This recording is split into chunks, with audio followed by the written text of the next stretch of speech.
Bison back in front, 80-79. Here come the Yotes left to right. Chase Forte, right wing, moves left to the top of the point. Kicks it off. Isaac Bruns found a lane. Contact to the foul. Isaac Bruns will go to the free throw line. The double team collapsed. Hammered hard. 1:06 to go. This game might come down to who shoots the last free throws. 1:06 to play. Next semifinal game is North Dakota and South Dakota State. Winner of this game gets Omaha tomorrow night. Free throw. Good. We're tied at 80. Isaac Bruns will have one more. Chase Forte with 27 points. Isaac Bruns has 18. Bruns for point number 19. And the lead. Yes. Isaac Bruns has hit the free throw. Max Burchill is in. Paul Bruns will exit. Coyotes will try to get another stop, leading 81-80 with 1:06 to play. Mason Miller to inbound the basketball, pass into the right boundary to Javis Miller. To Javis Miller trying to work ahead into the front court. 1 minute to go in this quarterfinal game.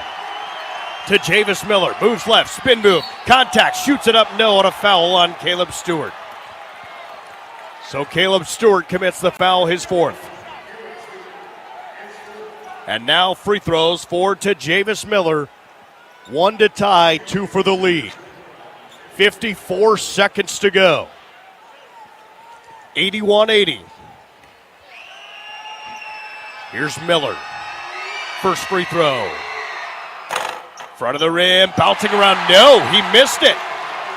To Javis Miller, at best can tie the ball game. He is 8 for 10 at the free throw line today. 81-80, Yotes in front. Second free throw.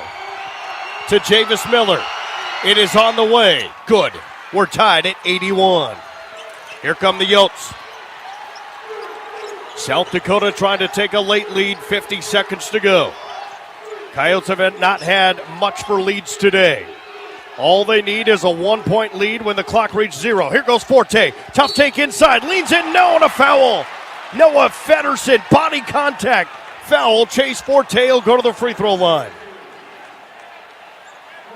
And Noah Feddersen has fouled out. Noah Feddersen commits his 5th foul of this basketball game. His day is done, 39 seconds to go. We're tied at 81. Chase Forte to give the Yotes the lead. What a finish. About 3 minutes to go in this game. You could question whether there was much of a heartbeat on this team. It just felt like NDSU was well in control. But the Coyotes, like they've done many times on this season, they battled back from a double-digit deficit and given themselves a chance, and Forte rattles out free throw number 1. The crowd reacts accordingly. 81 all, 39 seconds to go. Forte spins it in his palms. One dribble, free throw. Coyotes in front. Chase Forte makes the free throw. Yotes lead 82-81. The ball's rolling away. The officials have to race it down. 39 seconds to go. Bounce pass will come in to Stefanowicz. He'll work on Dre Bullock and work past him. To Javis Miller, right side. Half minute to go in this game. To Javis Miller. Moves left. Crosses over. Double team. Works around it. Has the ball stripped. Ball is loose. It's going to be tied up, and the possession arrow is in favor of North Dakota State with 21.9 seconds to go. South Dakota 82, NDSU 81, 21.9 seconds to go. Timeout NDSU. The Bison have 13 on the shot clock. South Dakota trying for what would be a gigantic stop. If the Bison score, South Dakota will have another opportunity. But again, no timeouts for the Yotes to draw anything up. However this thing finishes, this is going to finish absolute heartbreak for one side. Winner is on to play Omaha, the top seed in the tournament tomorrow night. 7 p.m. If South Dakota wins this game, we will be on the air at 6:30 tomorrow night. 21.9 seconds to go. 13 on the shot clock. Quickly, let's pause 10 seconds for station identification. This is the Coyote Sports Network. Burgers, wings, cold beer, and more at the Old Lumber Company, Vermilion, sponsoring this Coyote Athletics broadcast on KVHT Vermilion, Yankton.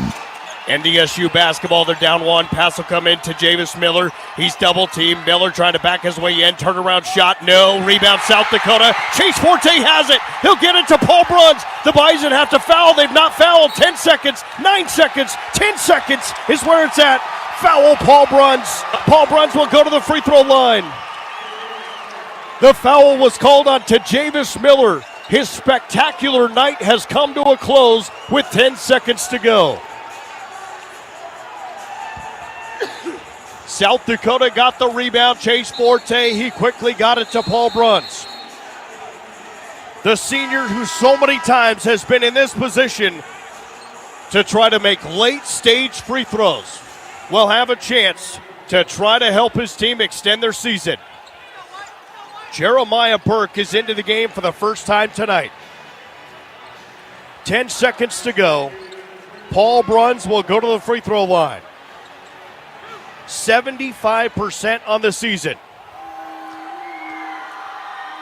First free throw. Good. It's a 2-point game. Paul Bruns extends the lead. If he makes it, the Bison will have a chance for a three-pointer and the tie. Free throw for Bruns. Front of the rim, no. Loose ball picked up by NDSU. 7 seconds. Ball tied up. Possession, South Dakota. Isaac Bruns, like a leech, got in there and tied it up. 83-81 South Dakota, 7 seconds to go. Dre Bullock is on the floor. He is hurt, laying down, face down in the lane. He took heavy contact, I believe, from Mason Miller, who also got up slow for NDSU. Dre being helped to his feet by Coach Peterson. Dre limping his way to the Coyote sideline. 7.8 seconds to go. What an effort for Isaac Bruns to tie that thing up. Coyotes will have the basketball. They should just launch this to the backcourt and get that clock running. Paul Bruns will inbound the basketball. He'll get it into Isaac. He's fouled immediately, and Isaac Bruns will go to the free throw line. 7 seconds to go. 83-81. 2 free throws would nearly ice it for the Yotes. A 2-point lead.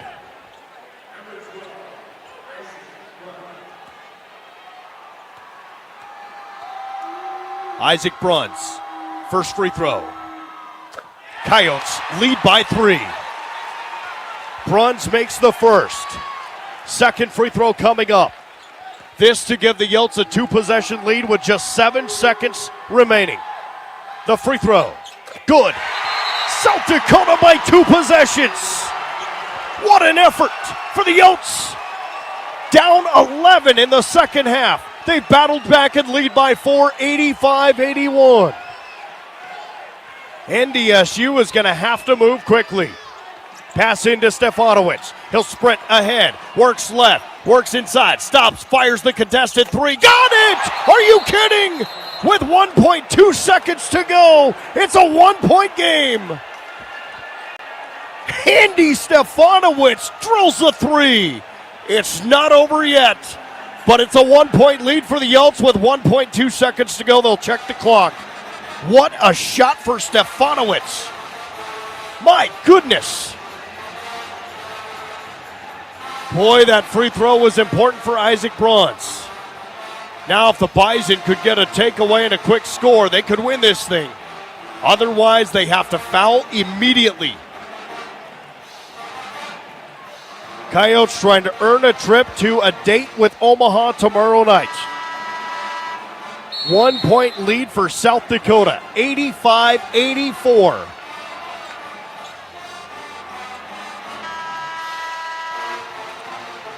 See what the Yotes draw up. NDSU would love nothing more than a 5-second call. All 5 Coyote players are on the baseline. They will hand the ball to Paul Bruns. Bruns has the basketball. Trying to get the ball in. Still holding. He'll throw it in. Isaac Bruns races ahead, and South Dakota has done it! Isaac Bruns just drained it! Did that count? No, it did not. He just drained it as he got into the front court. South Dakota has come back and won this thing. They've stunned the Bison, 85-84. Coyotes down 11 in the second half. Stormed back and found a way to get a win. 85-84, and South Dakota is on to the Summit League Tournament semifinals, and the Yotes will party on tonight. NDSU had many opportunities in this game. They had the 11-point lead. Excuse me, but South Dakota would not be denied, and the Coyotes, Chase Forte, 27 points tonight. Isaac Bruns, 21. Those two just put this team on their back and carried them to a finish. And the Coyotes, with what a dirty comeback here tonight. South Dakota gets it done. They beat the Bison 85-84. Coyotes move on.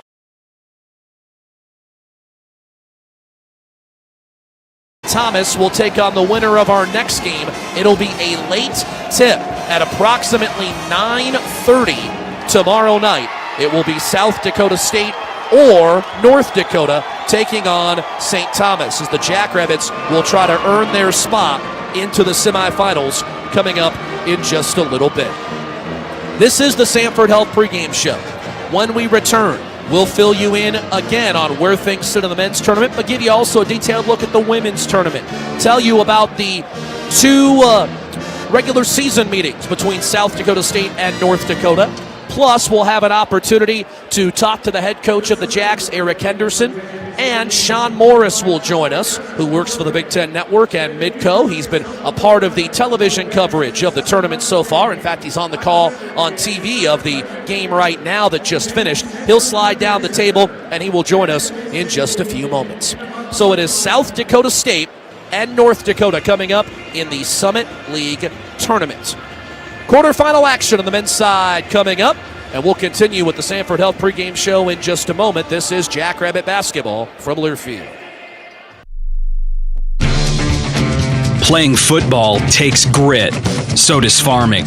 And whether on the football or the farm field, what matters isn't just how many hours you put in.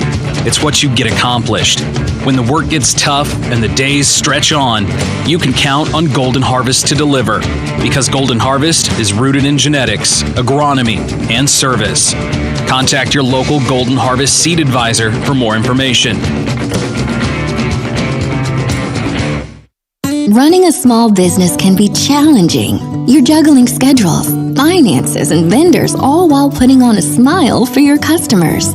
Small business dental plans from Delta Dental of South Dakota keep you and your team smiling. Superior coverage, flexible plans, and low premiums, some even zero cost to employers, make it easy to grin and share it. Contact your local insurance broker or learn more at deltadentalsd.com. Dakota Bank in Brookings wishes the SDSU Jackrabbits the best of luck in their postseason run. Your hard work, dedication, and Jackrabbit pride inspire all of us in the community. Just like you, we know success comes from teamwork and commitment. Whether it's your financial goals or supporting our hometown heroes, we're here to help you achieve greatness. From all of us at Dakota Bank, your teammates in Brookings and across Dakota territory, let's go, Jacks. Go with teamwork. Go with support. Go with Dakota Bank. Member FDIC. With the Jackrabbits, every pass, shot, layup, and score is more than just part of the game. It's a testament to the teamwork, elbow grease, and can-do attitude it takes to win. In the same way, Case IH knows every successful farm is more than just a farm. It's the product of top-notch tillage, planting, harvesting, hay, and forage equipment at the hands of hardworking growers. Get a slam dunk by visiting your local Case IH dealer or go to caseih.com/jackrabbits to learn more. Go Jacks! Valera Renewables in Aurora proudly supports the South Dakota State Jackrabbits. As a Fortune 500 company, Valera Renewables in Aurora takes pride in their employees and are proud to serve our local communities. Valera Renewables has some exciting employment opportunities at our ethanol plant in Aurora. Join the team at Valero by applying at www.valero.com. Best of luck to the Jackrabbits as they head to the big dance. Go big, go blue, go Jacks. When the game goes into overtime. But the game goes into overtime. The choice to enjoy is easy. Bud Light. Easy to drink, easy to enjoy. Enjoy responsibly. Anheuser-Busch, Bud Light Beer, St. Louis, Missouri.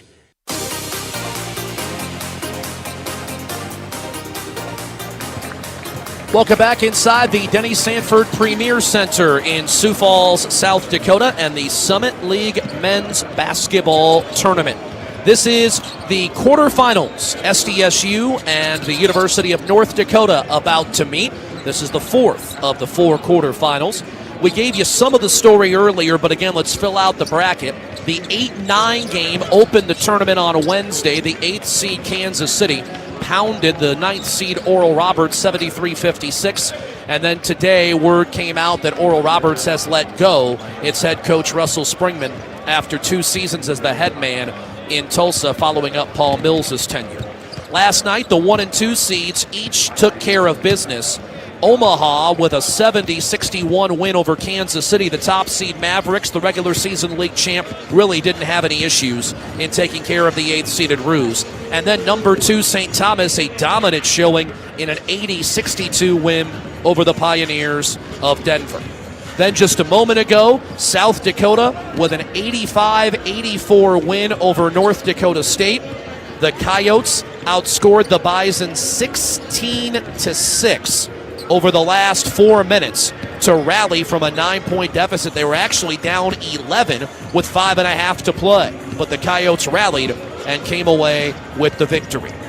So tomorrow in the men's semifinals, and they are starting an hour later than tonight's session to accommodate national television. So at 7 o'clock tomorrow night, the 5th seed South Dakota and the number 1 seed Omaha will meet in the opening semifinal. The second semifinal will feature the 2 seed St. Thomas against the winner of this game, either the 3 seed SDSU or the 6 seed, that being the Fighting Hawks of the University of North Dakota. On the women's side of things, the bracket was chalk until today, then things got crazy. The 8th seed Omaha in the women's tournament beat Denver 76-68 on Wednesday. And then yesterday, 2nd seeded Oral Roberts beat South Dakota 70-50. That game not as close as the score would indicate. And then the top seeded Jackrabbits of South Dakota State doing what the top seed is expected to do, dominating the Mavericks of Omaha 87-67. Aaron Johnston's squad shot 58%. 5 Jackrabbits were in double figures, led by Brooklyn Myers, 16 points and a career-high 6 assists. Maddie Velosted, a season-high with 12 points. Paige Meyer added 12 points. Maddie Mathowitz, Haley Timmer, each 11 for the yellow and blue, as the South Dakota State women continue their run against Summit League foes with an 87-67 win. Today was crazy, though, on the women's side. First off, the 5th seed North Dakota really held its own throughout the game against 4th-seeded St. Thomas. The Tommies hung around, but UND dictated tempo and terms in a 13-point victory, 80-67. Then in a game that shocked us all, Kansas City had lost 6 of 7 coming into the tournament. The 6th seed, North Dakota State, the 3 seed, you might recall, the Bison pushed the Jacks to the limit in Brookings a few weeks back.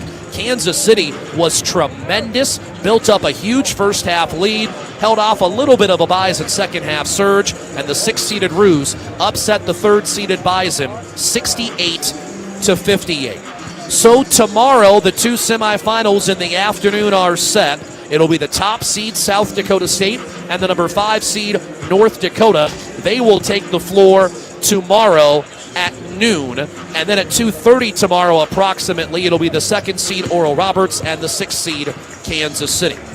Brad Peterson, Scotty Quaz will be here to describe all the action tomorrow afternoon. We'll actually have a morning start time of 11:30 with our broadcast with a noon tip-off. And we can promise you we'll have a full 30-minute pregame maximum infotainment from Brad and Scotty coming up tomorrow. That's the second time I've had a ball into my purview over here during our warm-ups. So let me take care of our friends from North Dakota, get Brian Matthews that basketball, and now we can get down to business.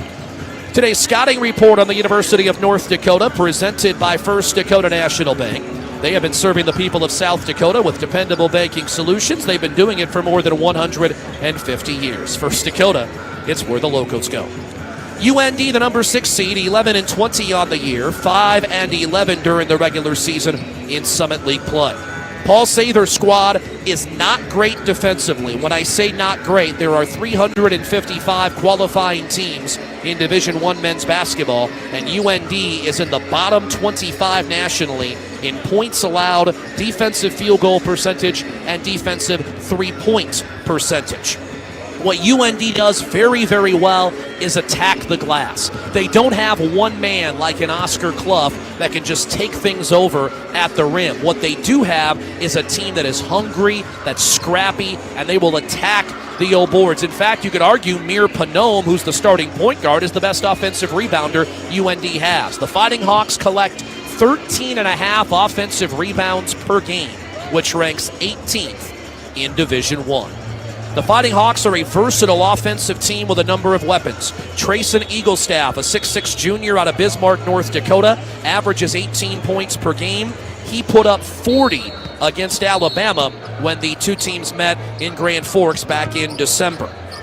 Mir Panome, I mentioned him, the point guard, a 13 per game averager. 5 times he has scored 20 or more in a Summit League game this year, and his 5.8 rebounds per game ranks 6th in the league. And then Amar Kaluovich out of Waterloo, Iowa, the 6'8 senior, is 4th in the conference in rebounding, 10.7 points, 6.7 rebounds per game for Kaluovich. The Fighting Hawks are plus 4 rebounds per game in margin, 3rd most in the Summit. In fact, that's their best stat of any of the major ones. These two teams played twice during the regular year, and each team had an exceptional offensive performance. On January the 10th in Brookings, SDSU shot a season-high 65% in a 109-73 win over UND. As a matter of fact, that's the second most points the Jackrabbits have scored over a Division I foe in program history. Then on February the 1st in Grand Forks, UND tipped the table with an 80-75 win in which the Fighting Hawks never trailed. They only committed 6 turnovers, and they shot a season-high 55%. One other interesting note about the two regular season meetings. Oscar Clough, SDSU's All-Everything post, in the 2 games combined, scored 22 points. That's the fewest in 2 games against a Summit League team all year for Clough, and he only shot 4 free throws in 2 games against UND, the fewest against any Summit League team. It doesn't necessarily mean anything because, as I said, in one of those games, the Jacks scored 109 points and won convincingly, but it is nevertheless interesting to point out. So South Dakota State, 20-11, 11-5 in the Summit, the number 3 seed, getting ready to meet 11-20 North Dakota, 5-11 in the league, the number 6 seed. The record is just over 11,000 for attendance at a Summit League tournament, but the upper deck filled in nicely during the first game. We fully anticipate a crowd of over 10,000 to be announced. It should be a tremendous atmosphere here in Sioux Falls. When the Sanford Health pregame show continues, Sean Morris will join us, and we'll have a conversation with Jackrabbit head coach Eric Henderson. SDSU and UND in the final of 4 Summit League tournament quarterfinals from the Denny Sanford Premier Center in Sioux Falls. And this is Jackrabbit basketball from Learfield. Farming business can be challenging. You're juggling schedules, finances, and vendors, all while putting on a smile for your customers. Small business dental plans from Delta Dental of South Dakota keep you and your team smiling. Superior coverage, flexible plans, and low premiums, some even zero cost to employers, make it easy to grin and share it. Contact your local insurance broker or learn more at deltadentalsd.com. If your goal is to spend more time outside this year, we've got you covered. Make the outdoors your office. South Dakota Game, Fish, and Parks has openings for internships, seasonals, and volunteers. Whether you're looking to start your career or ensure future generations can enjoy the outdoor resources we have today, there are opportunities for you. Spend time in our parks, on the water, or out in the fields. Check out all the opportunities available at gfp.sd.gov. That's gfp.sd.gov. Hi, it's Andrew Hoiberg from Calcium Products. Rapidly correct and maintain your soil pH with 98G pelletized limestone to protect your fertilizer investment.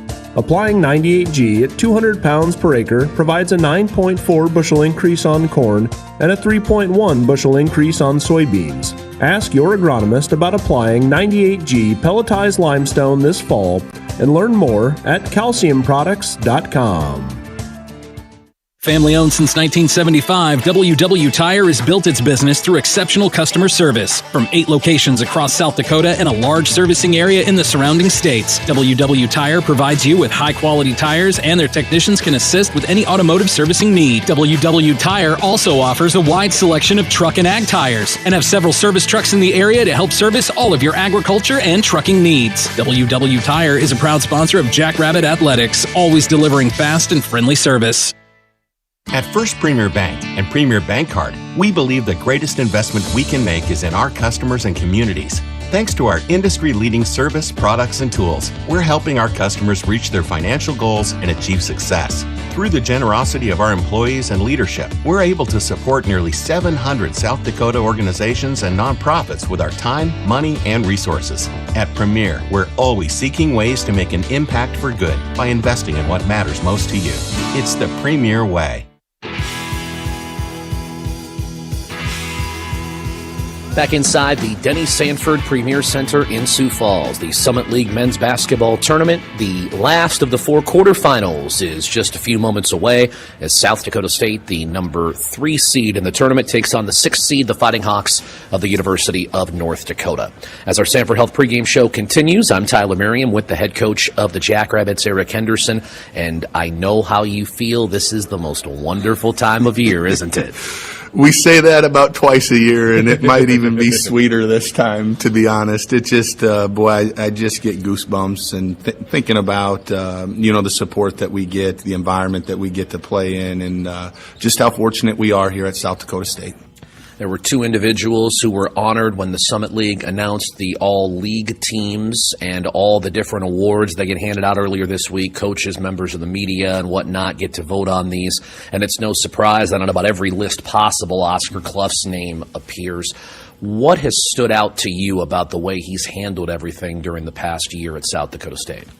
Yeah, well, much deserving, Tyler, as you're well aware. I mean, what he's done for our program this year and the impact and the efficiency that he's played with is really at a high level. And so just proud of Oscar, and I know he traded in for a championship, but he means a lot more than that, though. I mean, obviously what he did on the floor is incredible, but to come into a situation with a fair amount of young guys, not a lot of guys returning, all 5 starters gone, and for him to have the confidence in our program to be able to have success, right, and then to be able to contribute to that was pretty special. And off the court, he's just an incredible person. He's very humble. He's very team-oriented and just a great person to be around.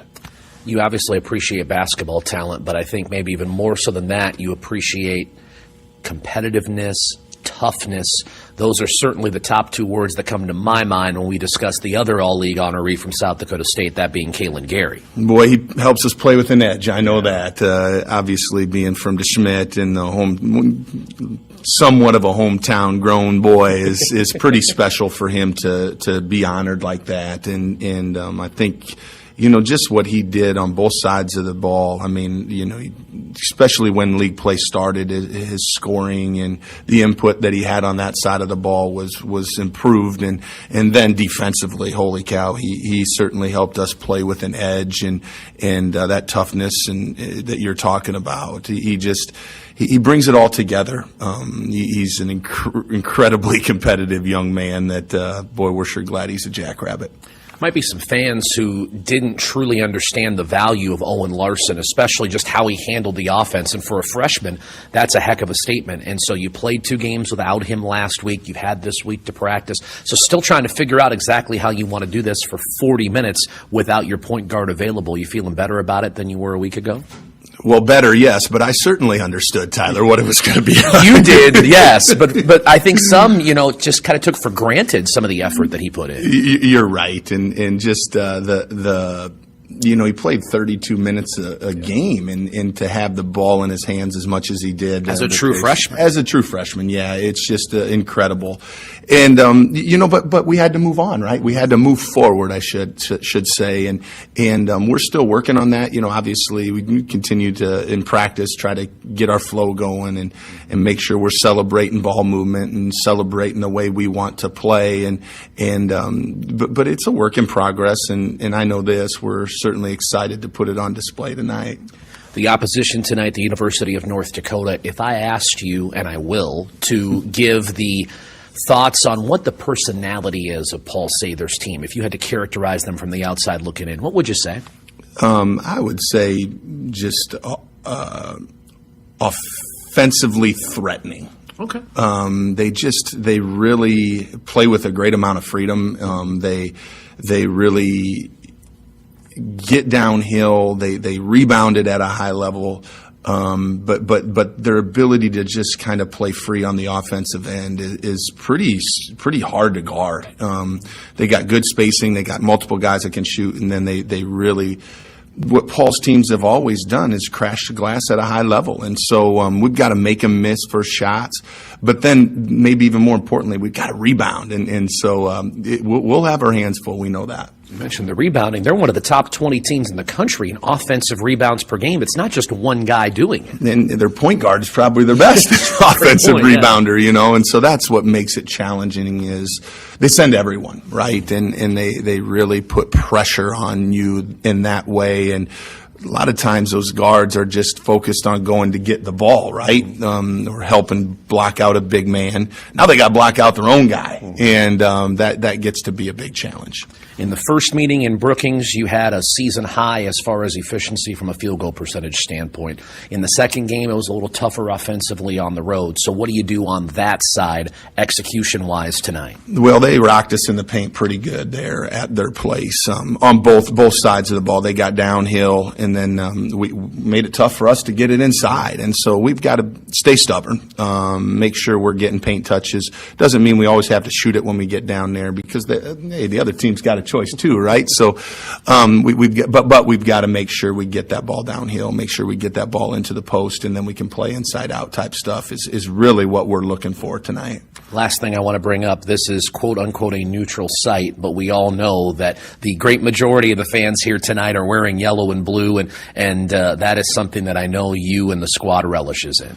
Oh, for sure. I mean, I get goosebumps when you say it like that, Tyler, because my nerves will be going too.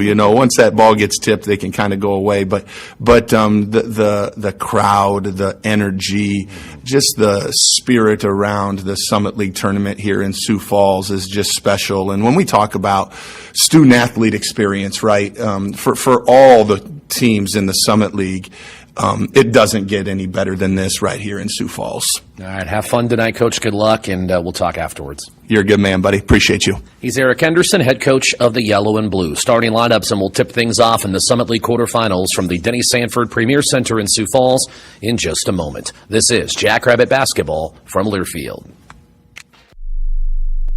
Hi, it's Andrew Hoiberg from Calcium Products. Rapidly correct and maintain your soil pH with 98G pelletized limestone to protect your fertilizer investment. Applying 98G at 200 pounds per acre provides a 9.4 bushel increase on corn and a 3.1 bushel increase on soybeans. Ask your agronomist about applying 98G pelletized limestone this fall and learn more at calciumproducts.com. Time now for the Wellmark Blue Cross and Blue Shield Health Coverage Report. When you enroll in a Wellmark individual or family health plan, you get an EPO network that includes over 9,000 providers. Plus, you get support from a company that's been serving South Dakotans for 85 years. Now, those are some impressive numbers, and that's health coverage you can feel confident in. Find the right plan for you at wellmark.com/covered. Enrollment ends January 15th. Endless sports action is waiting for you all on one app. Subscribe to Midco Sports Plus now and stay plugged in to your favorite fandom. Unlock live game coverage of the teams, rivalries, and games you want to watch. Plus, find exclusive content from the most popular conferences in the Midwest, including the Summit League and the CCHA. It's all waiting for you on the Midco Sports Plus app. See everything you can stream at midcosportsplus.com. What's your big picture? To actually have savings in my savings. To spend less. Wait, to make more. To fund our future jackrabbits. First Bank and Trust backs the Jacks with big picture banking that also makes your life easier. To leave a legacy. Go big, go blue, go Jacks. And go with First Bank and Trust in Brookings, a #1 fan of SDSU. Member FDIC.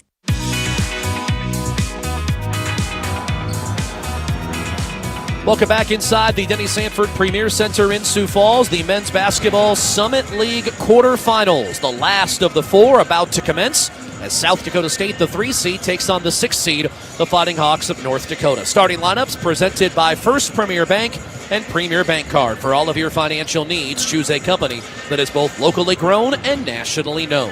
Premier is investing in you.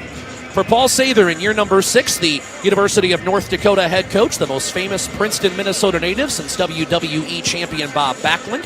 The starting 5 for UND features the point guard Mir Panome, the 6'2 sophomore from Anchorage, Alaska. The Tulane transfer, averaging 13 points a game. He's 6th in the league in rebounding, and as Eric Henderson talked about, might be the best offensive rebounder this UND team has. Trayson Eaglestaff, a 6'6 junior at 190 out of Bismarck, North Dakota. He can fill it up, 4th in the league in scoring, averaging just over 18 points per game. Eli King, the 6'4 junior out of Caledonia, Minnesota, averages 8 points a contest, and he lit up the Jacks a career-high 24 when these two teams played back on February the 1st in Grand Forks. Mamburu Mara, a 6'6 sophomore from Conakry, Guinea, a 3-point per game averager, but he hit 3 threes in 22 minutes on February the 1st in Grand Forks. And rounding out the starting 5, the 6'8 senior out of Waterloo, Iowa, Amar Kaluovich, 10.5 points, 6.7 rebounds per game for Kaluovich. He's 4th in the Summit League in rebounding. Jamie Stevens, Randall Herbst, and Esteban Sandoval, the assistants for Paul Sather. For South Dakota State, Jacks, of course, without Owen Larson, who tore his ACL just a little more than a week ago when the Jackrabbits lost Larson, but won the game against Kansas City in Brookings. The Jackrabbit 5 tonight will be the same as it was for the last 2 games of the regular season. Joe Seiler, the 6'3", 200-pound redshirt freshman from White River, who averages 13 per game. He had a season-low 4 points in the finale at Denver last Saturday. Kalen Gary, the 6'3", 200-pound sophomore from DeSmet, averaging 11.7 per game. Jaden Jackson, the freshman at 6 foot 185 out of Bellevue, Nebraska, 6.3 points per game, but he's made 12 of his last 19 three-pointers. Matthew Moores, the 6'7", fourth-year junior out of Yankton, an 8.5 per game averager. And, of course, Oscar Clough, 6'11", 260, the senior out of Sunshine Coast, Australia. 21 double-doubles, most in the country. 2nd in the nation in rebounds at 12.2. And he's also 6th in the league in scoring at 17.3 per game. The 6th-year head coach at SDSU is Eric Henderson. He's joined by associate head coach Rob Klinkafus, assistant Brian Peterson, assistant Tramel Barnes, director of player development Billy Brown, the director of basketball operations Tucker Wookie, strength and conditioning coach Eric Adolph, the athletic trainer, the exceptional Woodrow Dahl. 20-11 SDSU, 11-5 in the Summit, 11-20 UND, 5-11 in league play. The 3 versus the 6 in the Summit League Tournament quarterfinals. We'll tip things off from Sioux Falls next. This is Jackrabbit Basketball from Learfield. Some things are better together, like burgers and fries, movies and popcorn, and auto and home insurance. At Farm Bureau Financial Services, we'll help you bundle your auto and home coverage in one policy, saving you money. And if a storm hits and both are damaged, you'll pay a single deductible. Find an agent at fbfs.com/protect. It's your future. Let's protect it. Farm Bureau Property and Casualty Insurance Company, Western Agricultural Insurance Company.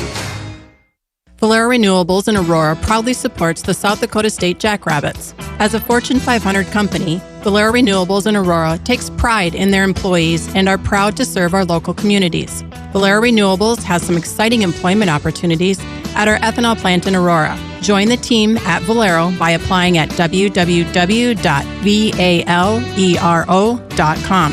Best of luck to Jackrabbits as they head to the big dance. Go big, go blue, go Jacks.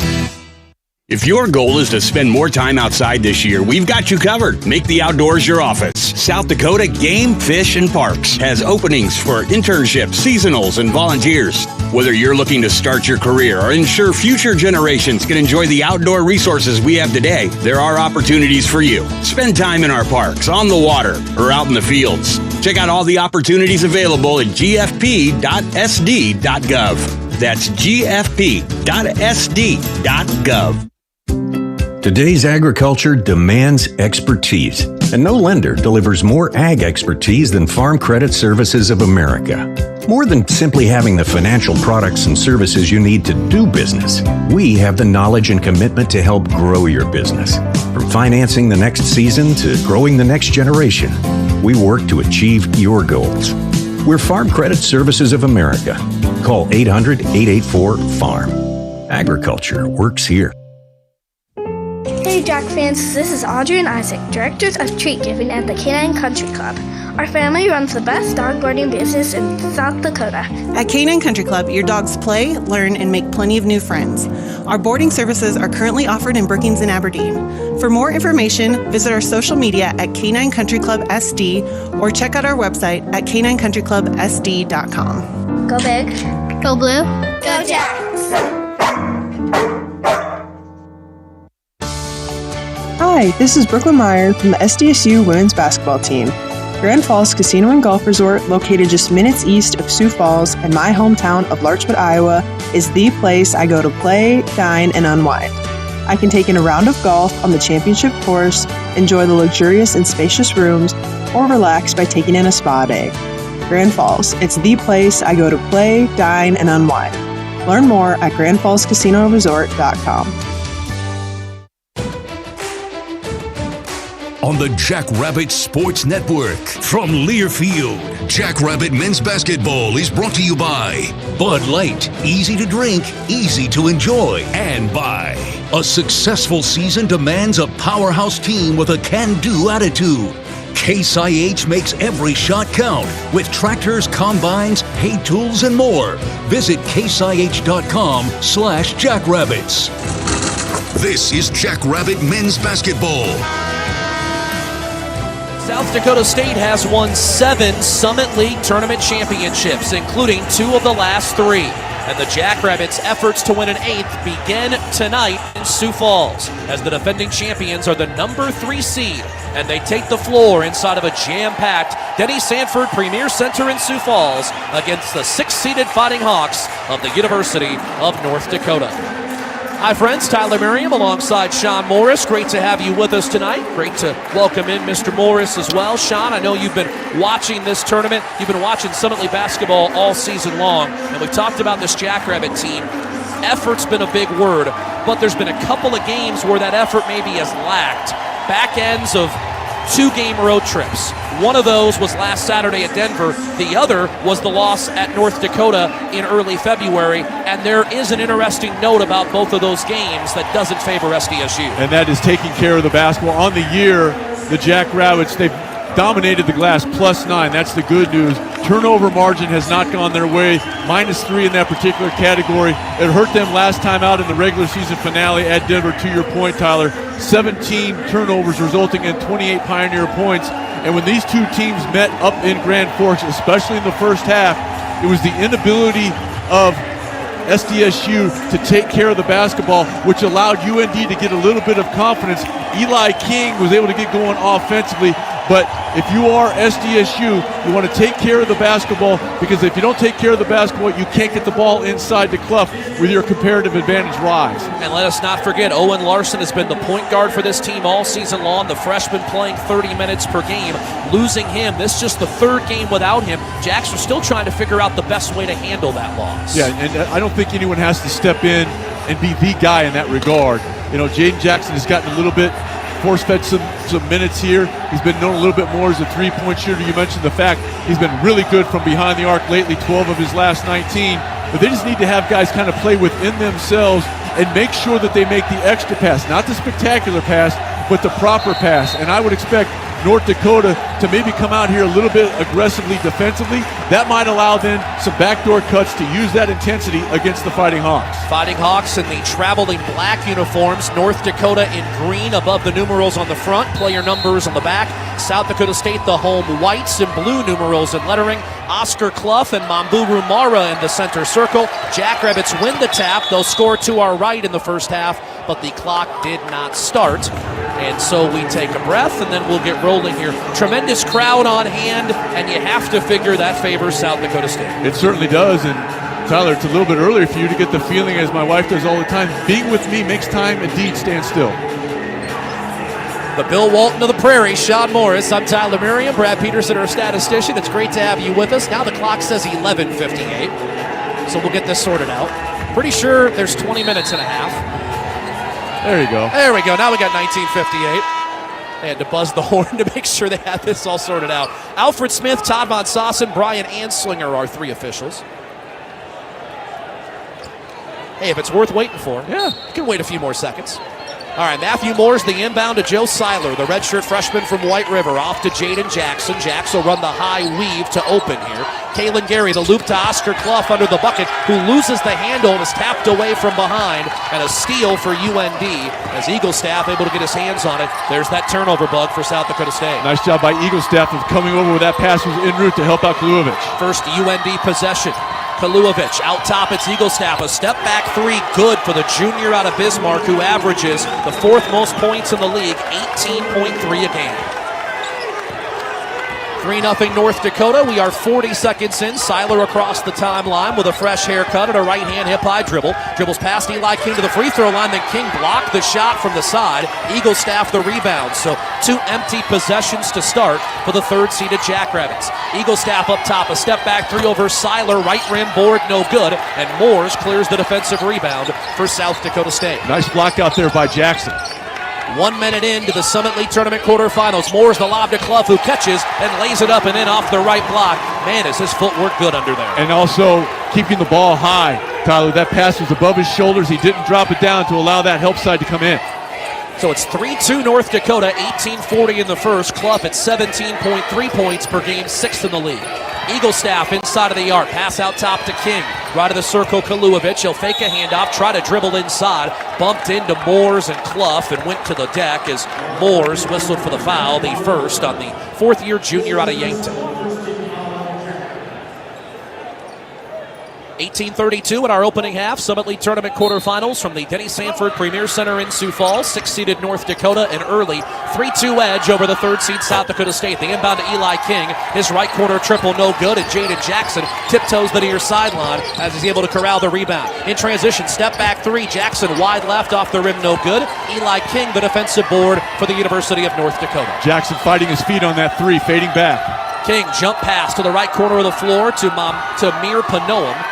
Panoam, the excellent point guard, backing in on Jackson. Double team by Clough and Jackson. Puts one up from short distance, no good. Loose under the bucket. Moores jumps to save it on the baseline into the hands of Kalen Gary. Jacks down a point, 2 minutes in. Gary down the lane. Left wing, it's Jackson for three. That's strong. Fight for the rebound. Tipped into the hands of Kaluovic for North Dakota as the Jackrabbits 1 of 4 to start things. Eagle Staff jump pass to the right block. Kaluovic, right-hander, good off the window over the arm of Clough. Good job by Kaluovic at putting his shoulder into Clough. Kaluovic, 10.7 per game averager, a second-year starter at North Dakota. 5-2 UND the lead, 17:30 first half. Seiler way out of the left. Loops it down to Clough on the left baseline. He will try to back his way in, and a whistle from behind is called. Clough didn't realize that he played on with Mamburu Mara, but Mara called for a shove in the back from behind the sophomore out of Guinea. And you can hold that arm bar, but you can't extend it, retract it, and then put it back in. So Jackrabbit ball trailing 5-2. Seiler the inbound to Clough. Kaluovic will guard him. Clough trying to back in, left to the lane. Double team comes from Eagle Staff. Clough a sweeping right-hand hook around and out. Touched the rim at about 6 different spots, then fell into the right hand of Kaluovic for UND. 5-2 Fighting Hawks, 17:05 in the half. Eagle Staff down the right side of the lane out to Panone. Up top, Kaluovic. King, right wing, Mir Panone, the sophomore from Anchorage, Alaska. Jumper over Jackson, no good. Tip back by Panone, no good. Clough tapped the rebound, but Kaluovic saved. Out to the left corner, Mamburu Mara. An air ball long on the 3, and then a foul on the rebound.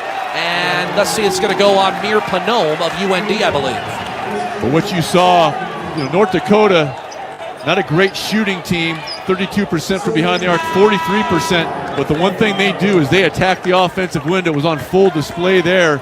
They averaged 14 offensive rebounds on their way to a +3 rebounding margin on the year. So if you are the Jacks, you have to find a dark jersey and put a body on it. This feels like this is going to be a rock fight of sorts, doesn't it? And yet when these two teams met 7-8 weeks ago, we joked if either team could get a stop, that would be the winner. Seiler out to the right corner to Moores, back to Seiler right wing, screen from Moores, top of the key. Eagle Staff guards him man-to-man. Seiler tries to shake him, dribbles right wing, up top Gary, shot clock at 10. He'll drive on Dang Mayer, fadeaway jumper, good from 12 feet away for the sophomore from DeSmet, Kalen Garrett. That is a tough shot for Gary, going to his left, coming under control. 5-4 North Dakota, 16-18 in the opening half of the Summit League Tournament quarterfinals from Sioux Falls. Kaluovic above the arc, guarded by Clough, dribbling right side of the lane, bumps into Clough, jumper off the board, over the rim, no good. Weak side rebound on the left block, Kalen Gary. From left to right, Gary comes, pull up 3 right wing. It's an air ball long, out of bounds. It'll belong to UND. So the Fighting Hawks are 2 of 9 shooting to start. The Jacks are 2 out of 7. And here come the Jackrabbit subs. Isaac Lindsey, Stoney Hadnot, Damon Wilkinson all in. Hadnot so explosive. Lindsey, the veteran, Wisconsin transfer, and then Wilkinson, the redshirt freshman, also from DeSmet. He's really given the Jacks some good minutes inside. And he's become far more confident on the offensive end of the floor. They will actually throw the ball into him, let him go one-on-one, 58% from the floor for Wilkinson. So UND ball with a 5-4 lead. 4 minutes gone, 16 remain in our first half. Eagle Staff up top. Wing right, Dang Mayor. He'll pop the 3. It's long. Rebounded in the right corner by Gary for South Dakota State.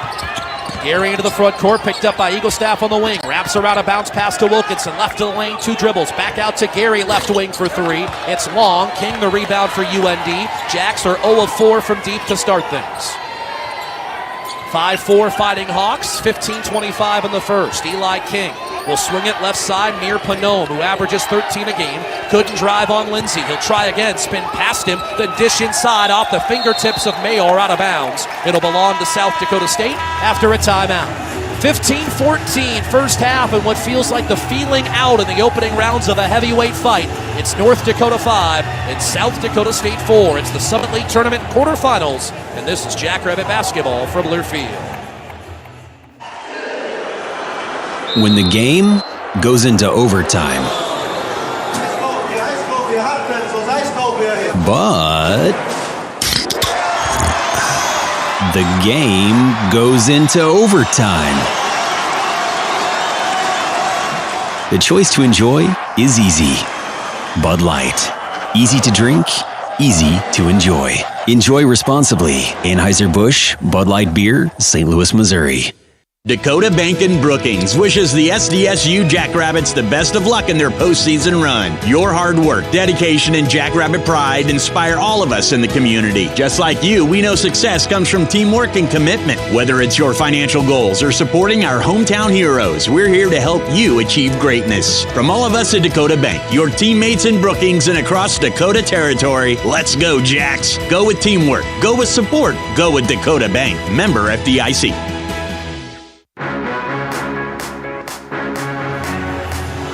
5-4, North Dakota leads South Dakota State 15-14 first half in the Denny Sanford Premier Center in Sioux Falls and the quarterfinals of the Summit League Men's Basketball Tournament.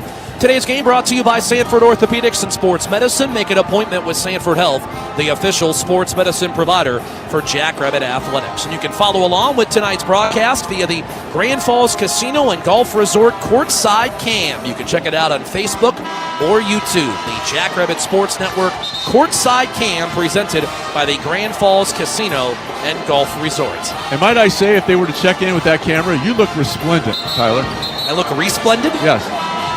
Resplendent. Or splendid? Yeah. Well, I pale in comparison to you, my friend. The Northwestern legend, the multiple-time academic All-American. I wish you would use the internet for something productive, like playing solitaire or something. Well, who's to say I can't multitask? I did. Well, okay, very well.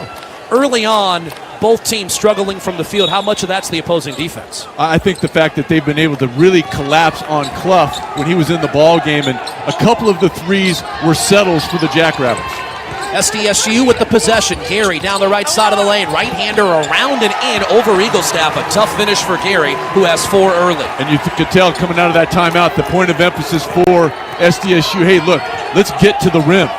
First lead for the Jacks at 6-5. UND ball. The Fighting Hawks haven't scored in 3 minutes.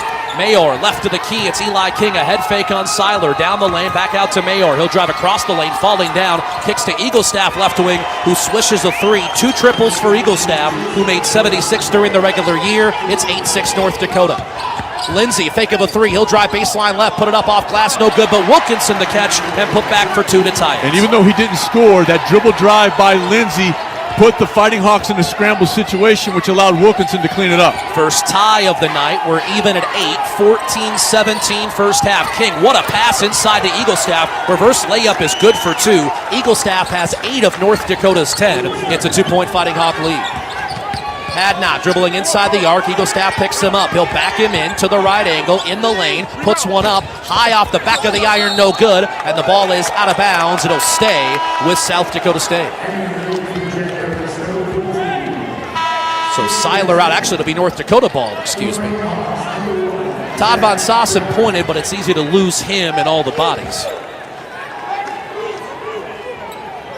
Now with Eaglestaff, he got that last backdoor cut. That was made possible because he knocked down his first 2 threes. So if you're going to close out on Eaglestaff now, if you're the Jackrabbits, it has to be under control. Gary will guard him man-to-man. Gary, one of the best Jackrabbit defenders on this team, a member of the all-defensive squad. Left to the key, 3 on the way by Eaglestaff. Front rim no good, and Hadnot jumps high into the air for the rebound. He one-hands a ton of those.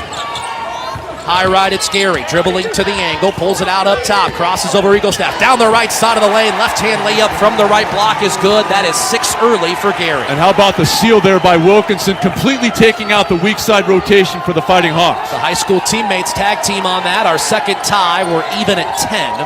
13-17 first half, then a traveling violation by Dang Mayor, who moved 1 too many steps before he committed to dribbling the basketball.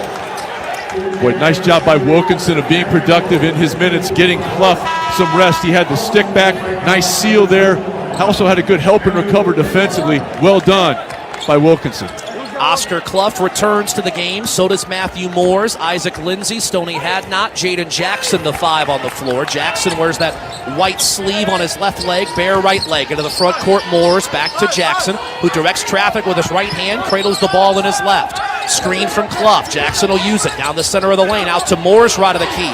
His 3 with high arc is an air ball wide left. Hadnot saves it into Jackson's hands. SDSU with 2 air balls from 3s tonight. Shot clock is at 5. Lindsey around a Clough screen to the free throw line. Fadeaway jumper buried by the veteran Isaac Lindsey.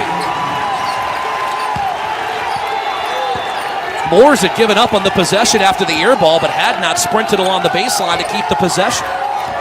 UND ball. This is Eaglestaff all the way down the right side of the lane. Jump pass out top, tip by Hadnot. Jackson steals. SDSU a 2-point lead in the ball. Hadnot will take it down to the corner. He is cut off there. Working on Darius Woodson. A bullet out top to Clough. One dribble. Fakes the hand to Lindsey. Fakes the pass to Moores. Fakes the give to Jackson. Finally bounces it off to Jackson right of the lane. Jackson above the arc, picked up by Eaglestaff. A crossover. He'll take it to the right baseline. Spin. Right angle. Clough. 6 to shoot. 2 right-hand dribbles. He'll cross over. 5 to shoot. Double team comes. Jackson right of the key over. Eaglestaff for 3. Right rim no good. Moore's high into the air for the O board. Put back. Crawls over the rim for 2 for Matthew Moore. Well, you mentioned that Moore's kind of gave up on the last possession. Not that one. Bails him out for the weak side rebound. 12 of the 14 Jackrabbit points shone in the painted area as SDSU leads at 14-10. Biggest lead for either side tonight in what's been a tight opening 8 minutes. Pass out top deflected by Hadnot. It was going to go out of bounds. Hit official Alfred Smith. Moores cleans up. Down the lane out to Hadnot. Pull up 3 in transition. Back iron no good. Clough taps the rebound around and saves it on the right baseline. Hadnot cutting down the lane with a 2-hand jam. And he was fouled.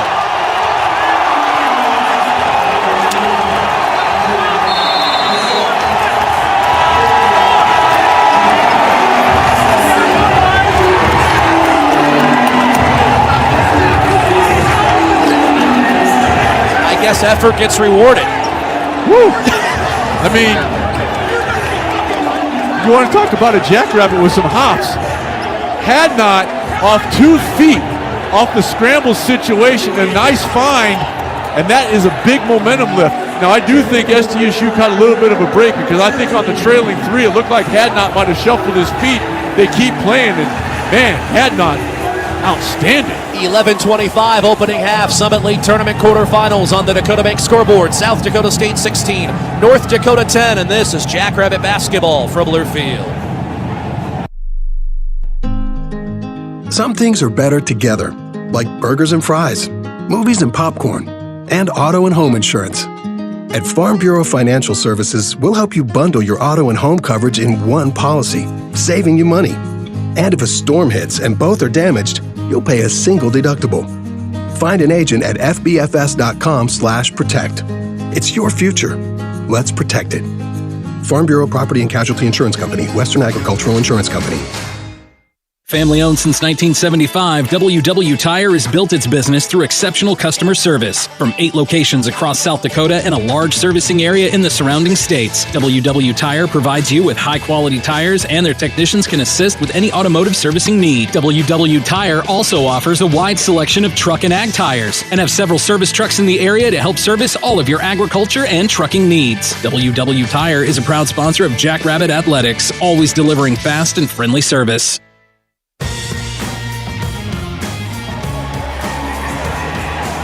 16-10, South Dakota State leads North Dakota. 11:25 first half. Here's to the beer you can always count on, Bud Light.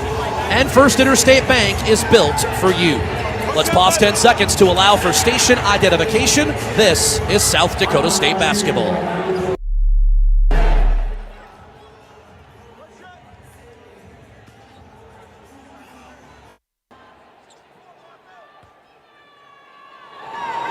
With Sean Morris and statistician Brad Peterson, I'm Tyler Merriam from the Denny Sanford Premier Center in Sioux Falls. Stoney Hadnot makes the free throw to complete the 3-point play. The foul was on Mamburu Mara.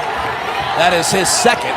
And so it is 17-10 Jackrabbits. SDSU with 9 second chance points. This a 9-0 SDSU run. UND ball. Amar Kaluovich, the Waterloo, Iowa native and starting center. Out top, Panome, 7 to shoot. Dribbles left side of the lane, swatted out of bounds. Clough from behind with the block onto the baseline with less than 5 on the shot clock. And Tyler, number 1, Zach Kraft is into the ball game for the Fighting Hawks. Be cognizant of him in this situation. Shot clock at 4. This is a young man, knocks down about 40% of his threes. 73 of his 87 attempts are from deep. Panome to inbound baseline left. Looks for Kraft. Instead, left wing, it's Kaluovich. He'll pop the 3 and hit it. Just his 10th triple of the year. The senior makes 22% of them, but it snaps the 9-0 Jackrabbit run. 17-13 SDSU. Bounce pass from Hadnot to Clough. Blocked at the rim by Mara, and a whistle and a foul. Kaluovich called for the foul. That's his first. And I'm a little surprised because Mara is still on the floor and he has 2 personal fouls. So here's Oscar Clough at the free throw line. His first is good. Clough, a 78% free throw shooter. And, yes, he scores and rebounds, but this part of his ball game, and he's also shown it tonight, his ability to pass. Second free throw short off the front of the rim. Kaluovich the rebound. 10:42 first half. Jacks 18, Fighting Hawks 13.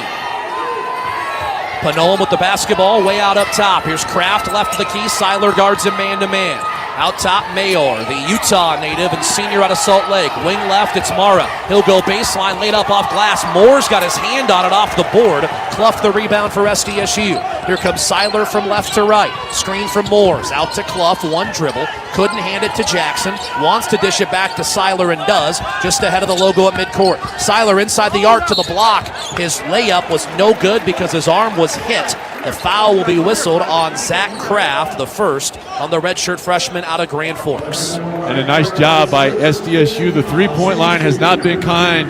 That's being kind to the Jackrabbits here as they have struggled, but two-point shooting has been outstanding. Jacks are 4 of 5 at the rim, 4 of 7 in the mid-range, but again 0 for 7 from deep. As Joe Seiler hits the first free throw, he is 87% on the year, is the White River native. This was also an area that kind of hurt the Jackrabbits last time out at Denver. This is a 75% free throw shooting squad, only 13 of 23 last time out. Seiler missed the second offensive rebound. Clough out to Seiler right of the key. I guess when he tries a little deeper, he can hit the first triple of the night for South Dakota State. And a nice job by Clough of getting the offensive rebound and then immediately looking out to the three-point line. UND is top 20 in the nation in offensive rebounds, but the Jacks have 12 second chance points in the first 10 minutes. They lead by 9, 22-13, 9:45 in the first. Trayson Eaglestaff, who already has 8, swings it left wing. Kaluovich back to Eaglestaff, 6 to shoot. The give and go, Kaluovich with 4 on the timer. Spinning on Clough, right hand hook and air ball short. Moore's the rebound for South Dakota State. That's 4 boards already for the Yankton native. Jackrabbits trying to add to a 9-point lead. Seiler jump pass out top. Clough nearly had to take it away. Finds Moores cutting down the baseline. His layup hung on the rim and fell off. No good. Kaluovich got hung up with Moores. Then Clough got in the middle to break it up. And Brian Anslinger, our official, had to make sure calmer heads prevail because there is a quiet intensity in the Australian Oscar Clough. Well, you don't usually see that out of Moores either. But how about the strength of the hands of Clough to make that catch? Because Kaluovich was trying to steal it, and if Clough doesn't go after it with 2 hands, that dive is not available. Matthew Moore's first free throw is no good. So the Jacks are down Owen Larson, their starting point guard, who tore his ACL a week and a half ago. UND starting point guard Mir Panome has 2 personal fouls, although he's still on the floor for Paul Sather at the 9:21 mark of the first half. As Moore's hits free throw number 2, the Jackrabbit lead the largest of the night at 10, 23-13, as we come up on the 9-minute mark of the opening stanza. Eli King into the front court. Kaluovich will fake a handoff, dribbles across the lane, hands off to Eaglestaff on the curl, free throw line.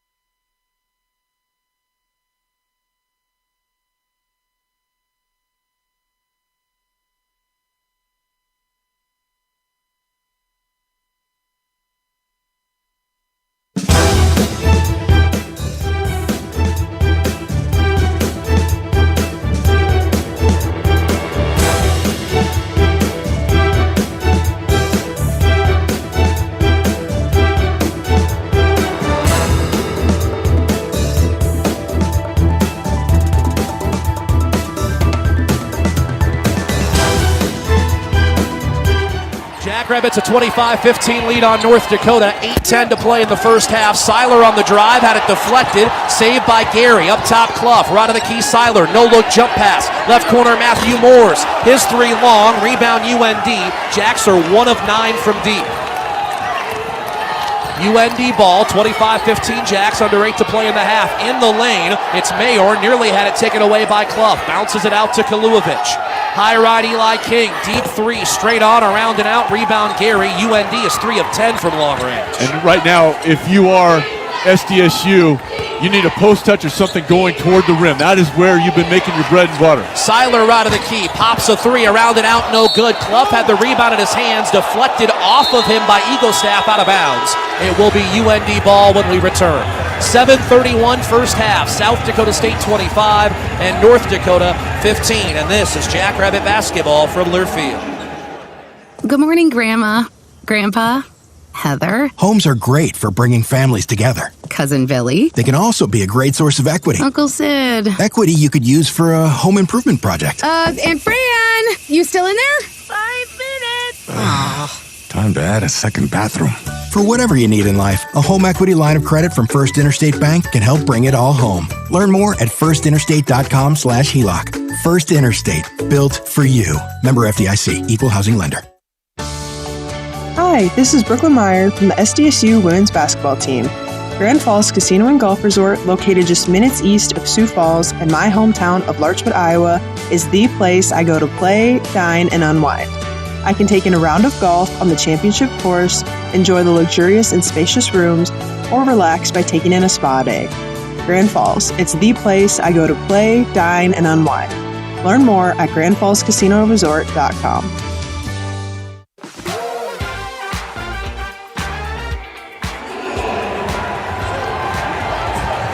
7:31 first half from the Denny Sanford Premier Center in Sioux Falls. It's South Dakota State 25 and North Dakota 15. With Sean Morris, I'm Tyler Merriam. Today's game is brought to you by Farm Credit Services of America, working for the future of agriculture and those who want to be a part of it. Agriculture works here. And you can follow along with tonight's game at GoJacks.com. Live stats, game stories, broadcast links, videos, and more. All at the official website of SDSU Athletics, GoJacks.com. Sean, the Jacks are 10 of 24 to start this game. UND 6 of 20. And we talk about how good UND is on the O boards, and yet the Jacks have 6 offensive rebounds and 12 of their 25 points of the second chance variety. And they've been able to get and attack the rim. You mentioned that they're 10 of 24. Only 1 of 9 from deep, but when they've been able to utilize dribble drives or post touches, that's when they've been able to put UND in kind of a scramble situation, and it's reflected in the fact there are a couple of Fighting Hawks in foul difficulty. Woodson into the ball game for UND, coming off a 5 of 10 performance from deep last time out. And Nate Barnhart in for the first time for SDSU. Mayor in the lane, right-hander off the glass is good for UND. Jackrabbits a 25-17 lead. SDSU had the turnover issues at Denver, committed a turnover on its first possession tonight, but has not committed one since. Seiler way out on the left, looking into Wilkinson. Now we'll dribble on King, down the lane, spin, dishes to Wilkinson, left block. Wilkinson in a double team, out to Seiler, left wing. He'll hesitate, try to go baseline. Eli King stays with him. Hadnot out top. Barnhart right wing with 5 to shoot on the baseline. Hadnot right of the key, 3 to shoot. Behind the back dribble, right hand scoop. What a move by Stoney Hadnot.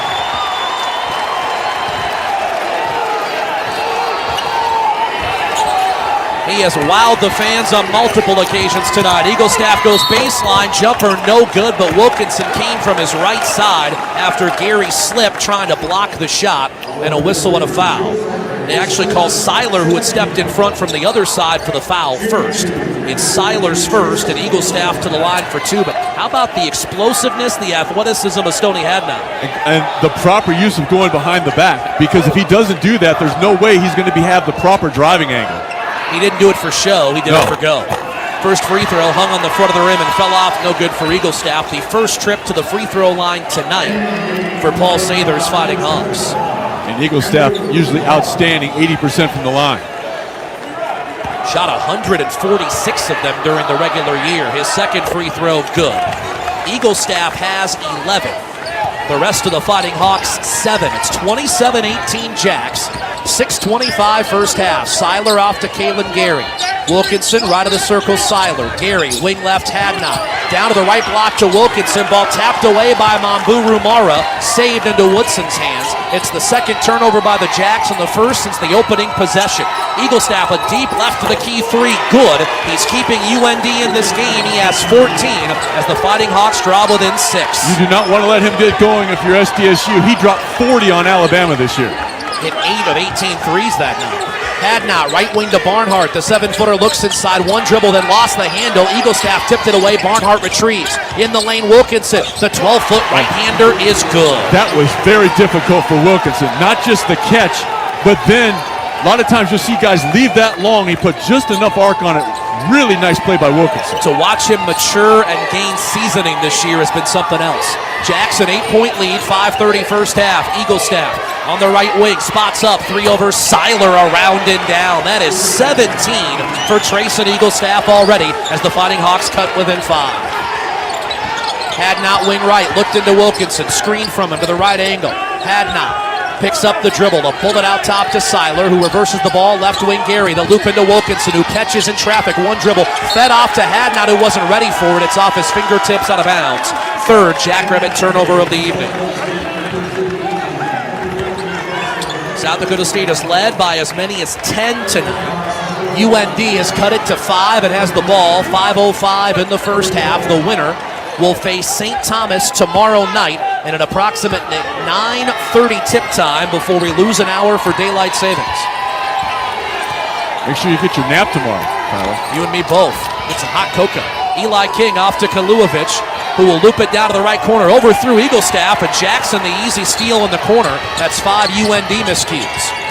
Jackson the other way, between his legs, once, twice, 3 times now. Screen from Clough, he'll spin past it, try to go lane left. Clough out top with a pair of right-hand dribbles. He'll dish it off to Hadnot. Hadnot in the curl, back to Clough on the right block. Dribbles and slams it down. Excellent catch.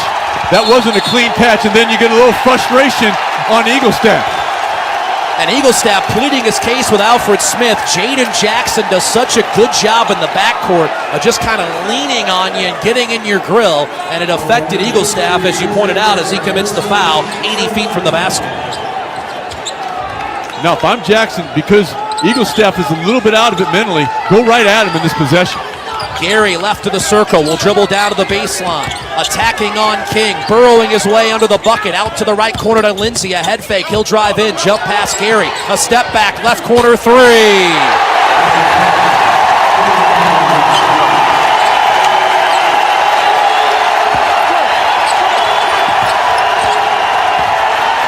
They rise to their feet here at the Denny Sanford Premier Center as the Jackrabbit lead is 10. Then Jackson on the handoff to Eaglestaff reached in and commits the foul. That will be Jaden Jackson's first. And we have a timeout on the floor. 3:57 first half on the Dakota Bank scoreboard. Third seed South Dakota State leads the 6th seed North Dakota 34-24 in the Summit League Tournament quarterfinals. And this is Jackrabbit basketball from Learfield. Running a small business can be challenging. You're juggling schedules, finances, and vendors, all while putting on a smile for your customers. Small business dental plans from Delta Dental of South Dakota keep you and your team smiling. Superior coverage, flexible plans, and low premiums, some even zero cost to employers, make it easy to grin and share it. Contact your local insurance broker or learn more at deltadentalsd.com. A lot of land comes with a lot of work. The Kubota MX series has a lot to offer. Part of our under 100 horsepower tractor lineup, rated #1 for reliability, they feature the versatility to mow, move hay bales, grade roads, and clear brush and snow. Visit your local Kubota dealer today. Go to KubotaUSA.com for full disclaimer. Kubota, together we do more. For Earth, for life, Kubota.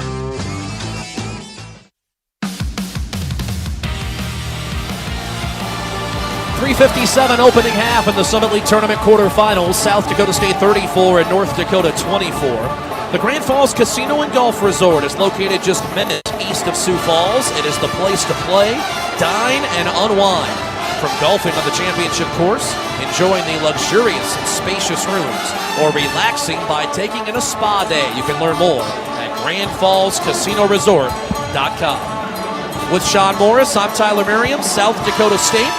A lead of 10. It matches their largest of the day. Jacks shooting 50%, UND 39%. And the Jacks doing this despite struggling from the deep arc, just 2 of 10 from long range. But when they have missed, they've done a very good job of attacking the offensive window, kind of giving UND a taste of their own medicine. And boy, where would UND be without Trayson Eaglestaff? 17 points on 6 of 9 from the floor, 4 of 7 from deep. And the rest of the Fighting Hawks are a combined 3 of 14. The inbound by Darius Woodson behind everybody. Eaglestaff just did save it in the half court into the hands of Mir Panone. UND ball with 15 to shoot, scoring on the bucket to our left. Amar Kaluovic above the arc, left of the circle. Woodson will pop the 3. The lefty misses it. Hadnot runs down the rebound in the near corner. His 3rd board of the night. Lindsay into the front court. Gary, left wing, 3 on the way by Jackson. Back iron, no good. Rebound into the weak side by Kaluovic. Jacks are 2 of 11 from deep. Eaglestaff jogs into the front court. The Bismarck native and junior. A no-look pass to the right corner to Darius Woodson. Skip pass, high left Panone. They'll cross over on Gary, inside of the paint. Right of the key, Woodson. The southpaw's 3, no good. Off the rim and the board. Clough the rebound for South Dakota State. That's his 4th. He has 2 assists and 7 points as well. Jackson uses Clough's ball screen. Wing left Lindsay at open 3. Back iron no good. Rebounded by UND as the Jacks struggles from deep continue. They're 2 for 12. I thought they missed Clough on the post up there as well. Clough with 4 attempts so far tonight. Eric Henderson wanted to see more aggression out of the big man tonight. Dribbling inside the lane, Panone with 2 personal fouls. The point guard attacks, scores from short range straight on, and he was fouled by Kalen Gary, first on the sophomore guard out of DeSmet. Panone, a 13 per game averager, his first points tonight. So it's 34-26 Jackrabbits, 2:47 till halftime. SDSU shooting 46%, UND 38. Turnover, 6 by the Fighting Hawks, 3 by the Jacks. Here's Panone, a 72% shooter, left it short. Clough the rebound for SDSU. Not a banner day at the stripe for either team. UND 1 of 3. Jacks are 4 of 7 on free throws. Seiler out top, around a Clough screen. Peels off right side, falling out of bounds, finds Moore's left wing. Left corner, Lindsay, a head fake, a step back off to Moore. Up top, Gary, in the lane, and a turn and a jam by Oscar Clough. I wasn't sure if they were going to see him. I mean, he was able to show not just his hip, but his entire body. He backed the defender completely into the restricted area. Clough with 9 on 4 out of 5 shooting. The Jackrabbits lead at 36-26, 2:10 till halftime. Kaluovic, bounce pass, Panone cutting down the lane, fouled on the layup attempt. Panone, great job moving without the basketball there to create the scoring opportunity as Isaac Lindsay registers his first foul. And a good job by Kaluovic of stepping to that far elbow. Tyler catching it, getting in basketball position, turning and facing. That served as an effective screen, took out the weak side help, which allowed the bounce pass. Free throws for Panone. First of 2 for the sophomore from Anchorage, Alaska is good. Played 9 games at Tulane a year ago. Saturday at USD. 16 points in the regular season finale. He was a perfect 10 of 10 at the stripe. Panome's second is long. He's missed 2 out of 3 today, though. Clough the rebound, then he was fouled before he could lob an outlet. And he'll shoot a 1-and-1 on the other end of the floor. That's called a dang Mayor. It's his first. So Clough will walk to the line on the right side of the floor as we see things. 2:03 in the first half. South Dakota State 36, North Dakota 27. And Clough, one of 2 players in the nation who averages 18 points, 8 rebounds, and 3 assists. Front end of a 1-and-1 for the Sunshine Coast Australia native is good. Clough with 10 points, 6 rebounds, and a pair of assists in 13 minutes on 4 of 5 shooting. Clough second. 2 dribbles, slight bend at the waist, free throw with high arc, switch. Didn't pick up a basketball until his freshman year of high school. I think it's worked out well for him. I would say he made the right decision eventually. Better late than never.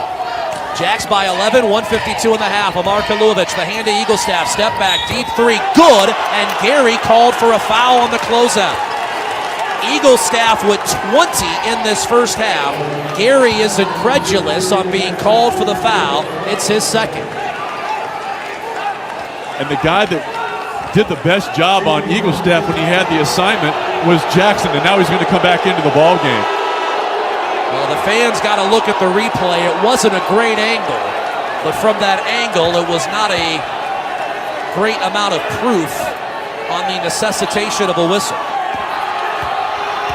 Eaglestaff at the line, 80% shooter, free throw short. Clough the rebound. Clough is so good at positioning himself for rebounds. And is getting knocked off balance all the time, but still finds a way to regain his balance, even with all that contact. He has 7 tonight. Jacks up 8 with the ball, 135 in the half. Seiler hesitates down the lane, bounce pass to Clough. Double team, spins left to the lane. Maintains a left pivot, but finds Moores under the bucket. Eli King, a great block from behind. And Kaluovich, the UND rebound. And that's on Moores. He has to take that up strong. Eaglestaff around a screen, drives down the lane. High off the glass, the floater good. The scoop with the right hand in midair. 22 for Eaglestaff. The UND deficit now just 6. 107 and a half. Jackson double-teamed wing left, dribbles around it, attacks across the lane and draws contact, and a foul, the 9th team foul on UND. And Jackson is a guy who was so used to playing that up-tempo style in high school where some guys might have got rattled. Jackson just sped up a little bit, turned it into a foul on UND. Yeah, and took a possession which was going nowhere over there on that far side of the floor and just put his head down and attacked the paint. Reggie Thomas, who had just checked in, the junior out of Omaha, is the man who was whistled for the foul. And here's Jaden Jackson from nearby Bellevue, Nebraska, whose free throw rolled around the cup and came out. Rebound Eli King. So UND down 11 just a minute and a half ago is within 6 with the ball, 55 seconds in the half. In the center circle, Mayor, guarded man-to-man by Moores, dribbles to the head of the lane. 15 to shoot for UND. Mayor, a pass right wing. And a whistle and a foul call. That's an awful call. I'm just going to tell you right now, if that's anything, that's a foul on Eaglestaff. Because Jaden Jackson is moving his feet, and Eaglestaff just pushes off. I don't know how you call that. Jackson whistled for his second. The crowd is about to see a replay. And as Sean said, that's pretty much what happened. Eaglestaff just pushed off of Jackson. Eaglestaff to the line. Team foul 7 of the Jacks. The 1-1. A little long, but it hit the back of the rim and rolled in. Morris was ready to inbound, and Alfred Smith had to say, hey, when he makes the first, he gets the second. 38-33, Jackrabbits by 5. 46 seconds left in our first half. Eaglestaff second, back iron no good, and Clough with his 8th rebound to go with 11 points. 40 seconds in the half, Jack's ball, the lead is 5. Hadnot, bounce pass left block to Clough. Clough backing in, 2 dribbles, a one-hand pass right of the key Moores. Up top, Lindsay, a head fake. King went by him, steps into a 3. Back iron no good, rebound corralled by UND and Mayor. Nice job by Kaluovich of getting a body on Clough. And North Dakota's Paul Sather will take the use it or lose it 30-second timeout. With 19 3/10 of a second left in our opening half, South Dakota State 38 and UND 33.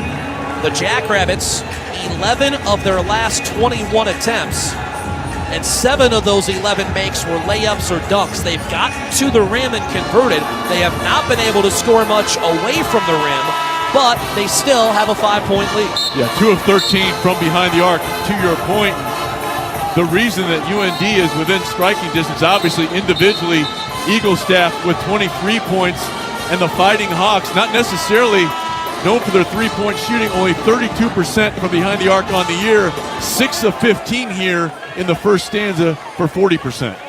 And again, Eaglestaff is 8 of 11. The rest of the Fighting Hawks are 4 of 17. I'll give it.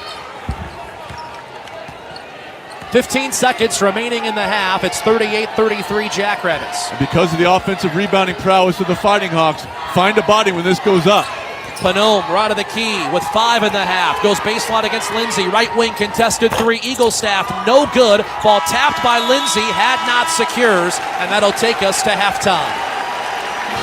So through 20 minutes in the Summit League quarterfinals, South Dakota State with a 5-point lead. It's SDSU 38 and UND 33.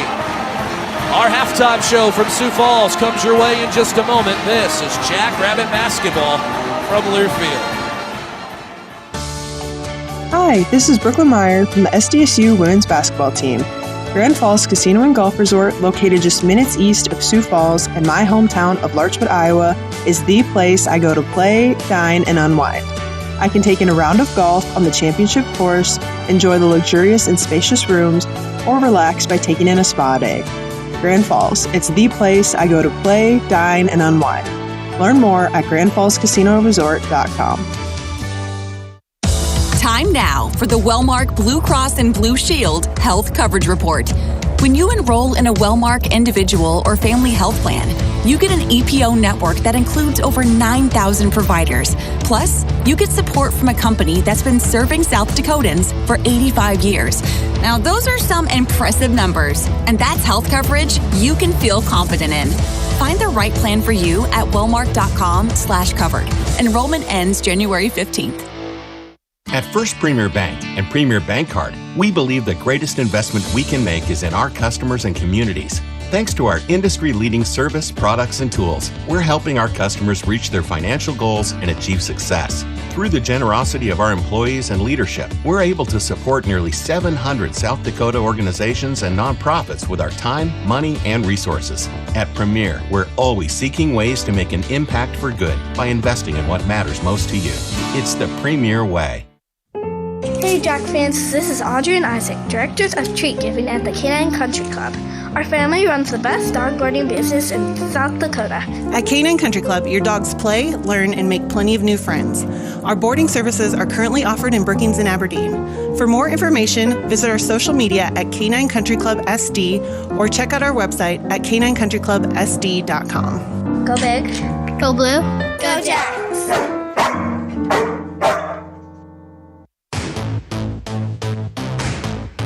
On the Jackrabbit Sports Network from Learfield, Jackrabbit Men's Basketball is brought to you by Bud Light. Easy to drink, easy to enjoy. Brookings Country Club is a proud partner of SDSU. And by Midco Sports. Watch it, stream it, get into it. Rival on.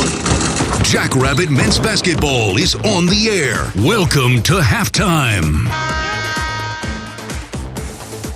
From the Denny Sanford Premier Center in Sioux Falls, South Dakota, and the Summit League Tournament quarterfinals.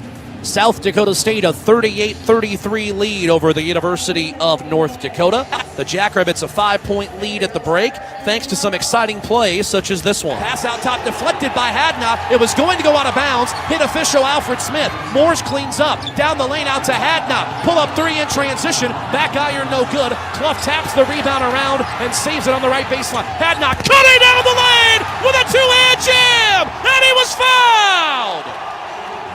It's one play, Sean Morris, but the Jackrabbits have had two or three of those. Hadnot's been in the middle of it. Clough had one where the crowd has gotten behind them, and you've gotten to sense the energy of this great turnout today. And a nice job by SDSU for large parts of that first half, Tyler, of attacking the lane, that Hadnot play being the most visible of that.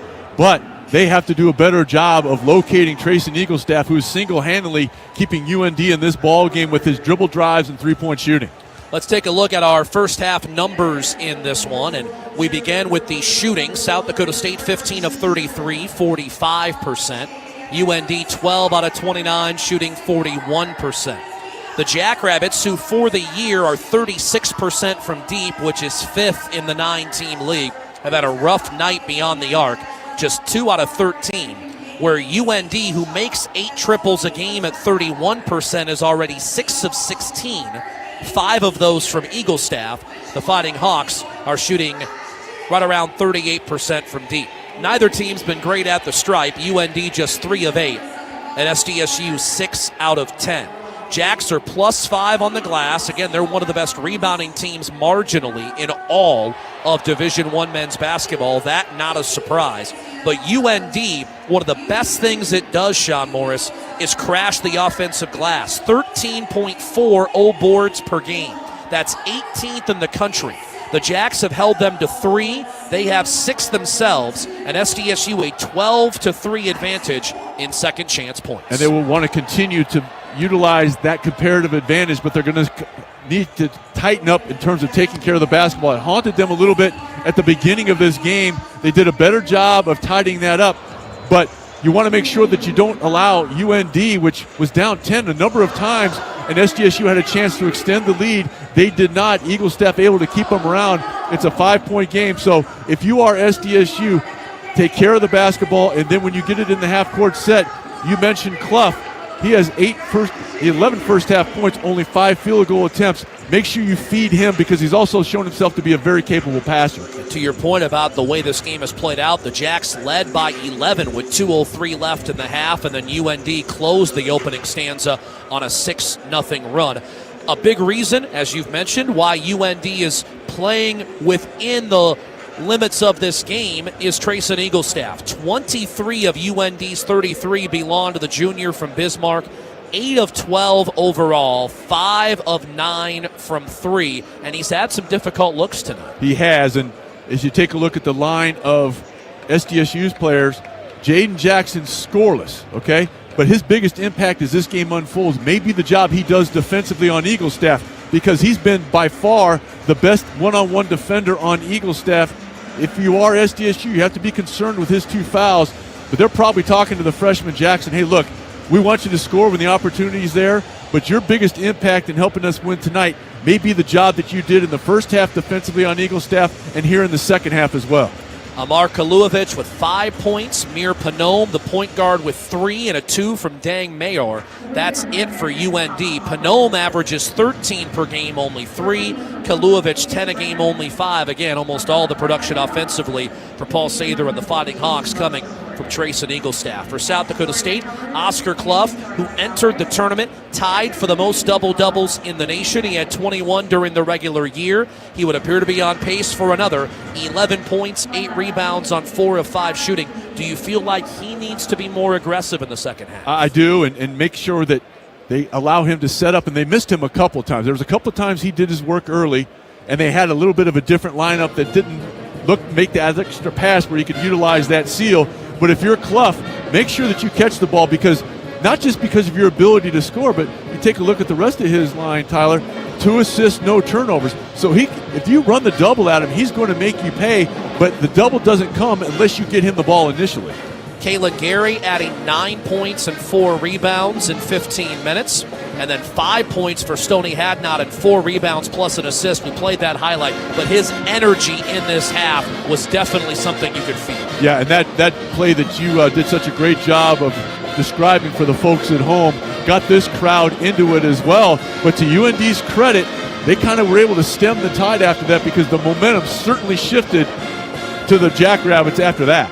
Joe Seiler with 4 points, Damon Wilkinson with 4, Matthew Moores with 3, Isaac Lindsay with a 2 as well. Jada Jackson started, played 14 minutes, did not score. We talked about his defensive efforts. Nate Barnhart played a couple of minutes in that first half as well. One more time for the Jacks. Clough 11, Gary 9, Hadnot 5, and then 4 points apiece for Wilkinson and Seiler, 3 for Moores and 2 for Lindsay.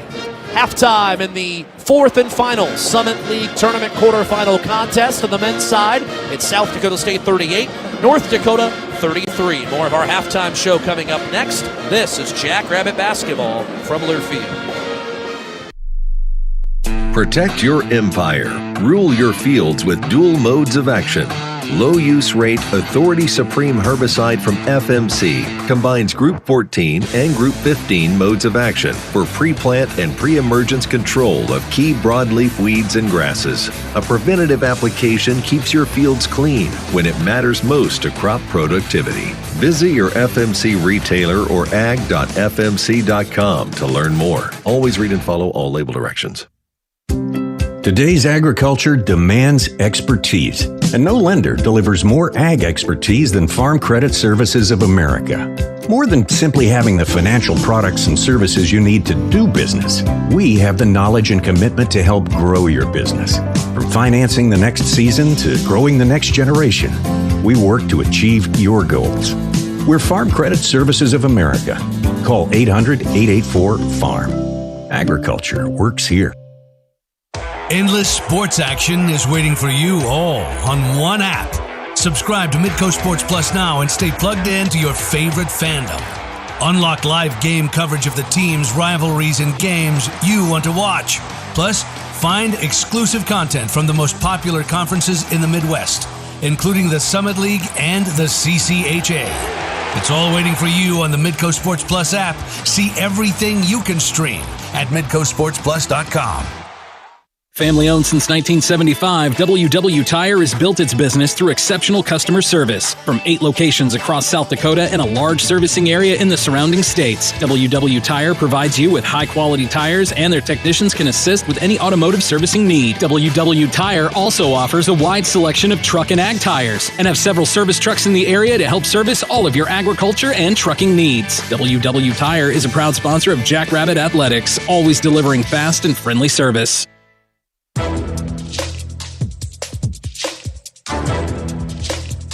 This copyrighted broadcast is an exclusive presentation of Learfield under the broadcasting rights granted by South Dakota State University. Reuse of this presentation is prohibited without the expressed written consent of the university and Learfield. Announcers are provided by Learfield and approved by the university. Our broadcast via the Grand Falls Casino and Golf Resort Courtside Cam. You can check it out on Facebook or YouTube. The Jackrabbit Sports Network Courtside Cam is presented by the Grand Falls Casino and Golf Resort. The women's basketball semifinals will take place tomorrow. Brad Peterson, Scotty Quaz will be sitting in these same spots. 11:30 our pregame coverage in the morning, a noon tip as top seed SDSU takes on the 5th seed North Dakota. Then at approximately 2:30, second seeded Oral Roberts meets number 6 Kansas City.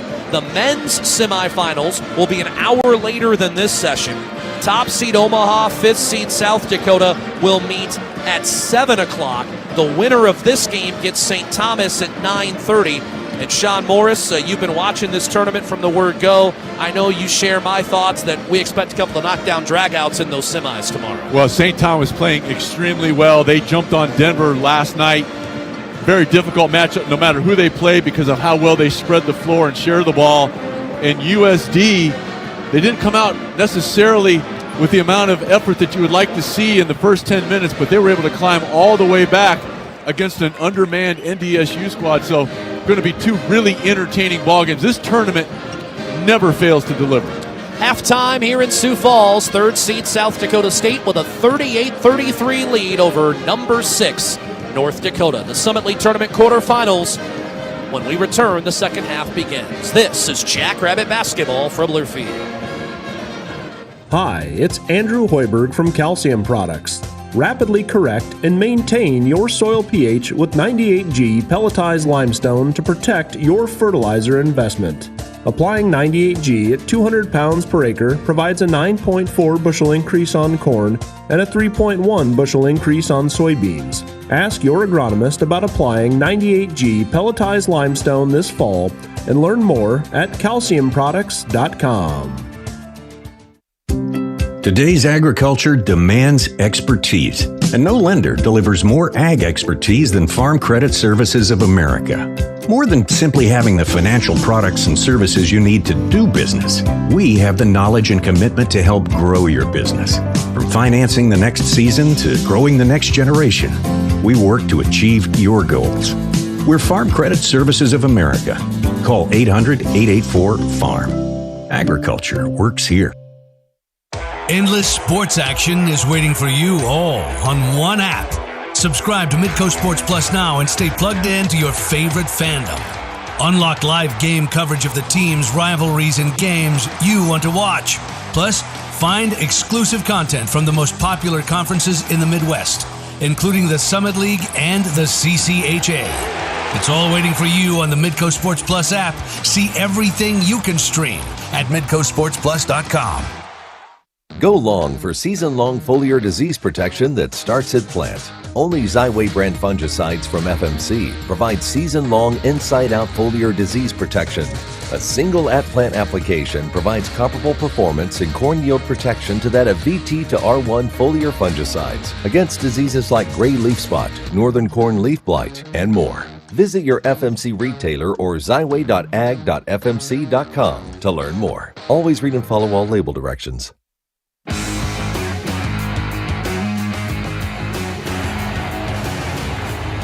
The Jackrabbit app is your home for all things SDSU athletics. You can access your ticket account and rewards from local businesses, in-game updates, live audio and video, and a whole lot more.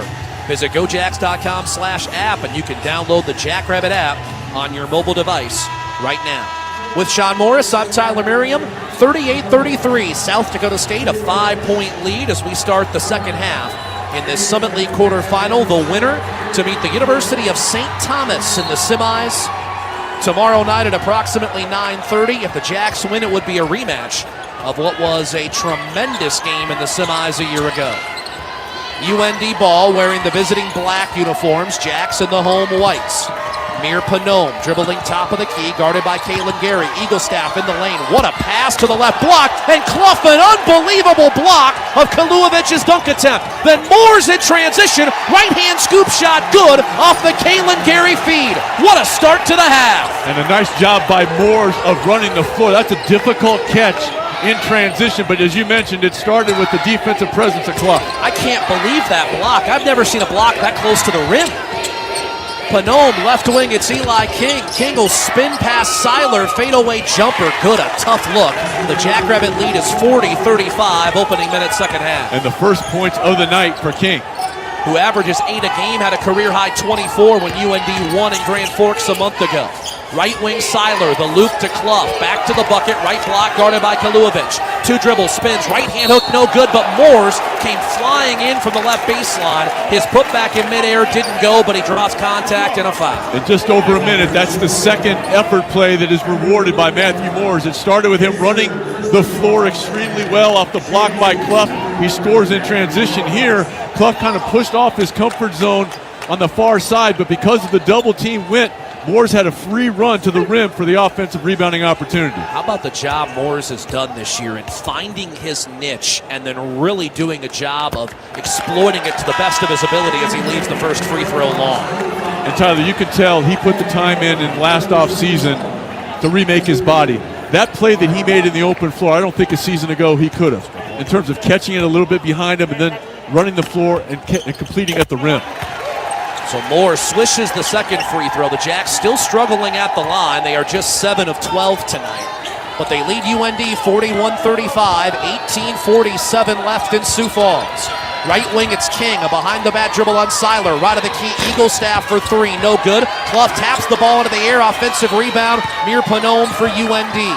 Panome, one of the best rebounders in the league, dribbling on Gary, spins, lobs to the right corner. King saved it from going out of bounds. Ball kicked by Mayor, saved by Eagle staff, top of the key. Jackson on him, 5 to shoot. Jackson poked the ball away. King saves, fadeaway 3, falling out of bounds, and air ball short, no good. Bodies dropping like pins. Gary the rebound, long outlet Jackson, who will pause. Feed Moores down the lane! Two-hand rack attack!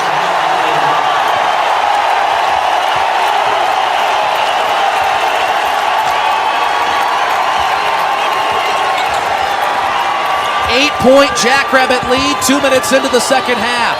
Kaluovic. Jaden Jackson is hounding Eagle staff like an IRS agent. Gary taps the pass away. He gets the steal. Then in transition, Mir Panome is whistled for his 3rd personal foul.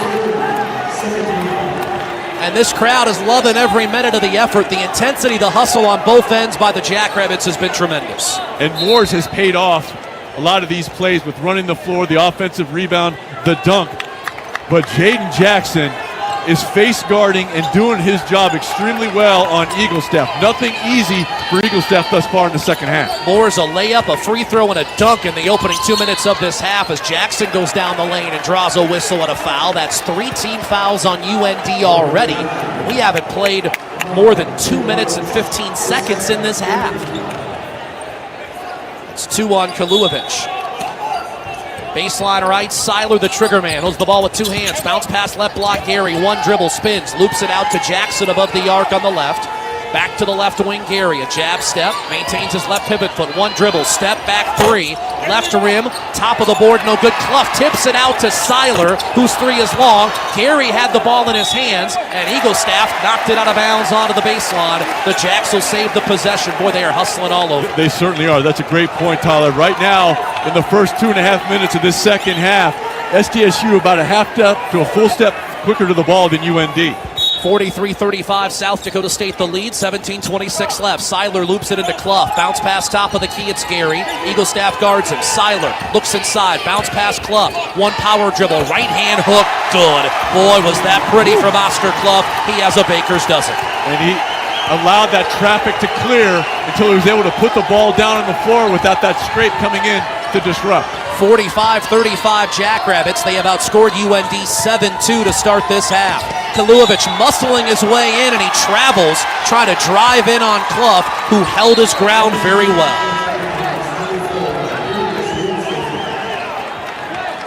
South Dakota State has held UND scoreless for over 2 minutes. UND starting this half 1 of 4 with 2 turnovers. And as a result, the Jackrabbits have been able to double their halftime lead. Jackson wing left, screen from Clough, on the curl to the free throw line, hesitates, drives and kicks right wing Gary. He'll cross over the defender Eaglestaff, down the center of the lane, stops, fade away, 8-footer, right rim, no good. Defensive rebound on the right block, Tamir Panome for UND. The Fighting Hawks point guard and sophomore from Anchorage, Alaska, drives it on Gary. Short jumper, right rim, no good, and there's Clough with his 9th rebound. King went down. It's a 5-on-4 the other way. Gary takes it down the lane, left side. Layup good for 2. It's the largest lead of the night. Timeout UND, and listen to this building.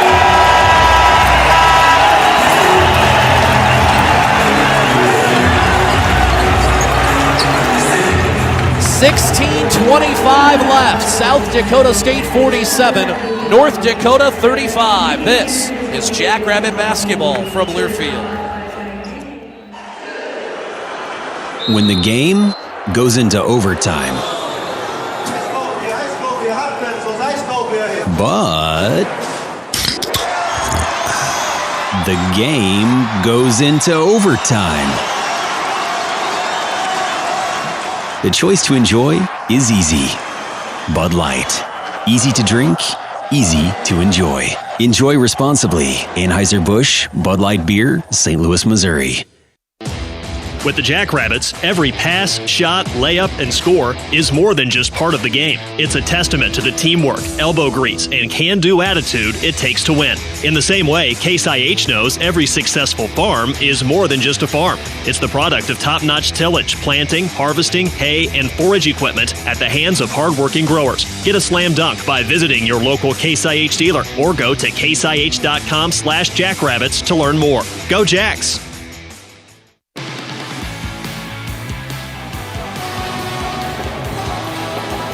16:25 left in Sioux Falls in the Summit League Tournament men's basketball quarterfinals.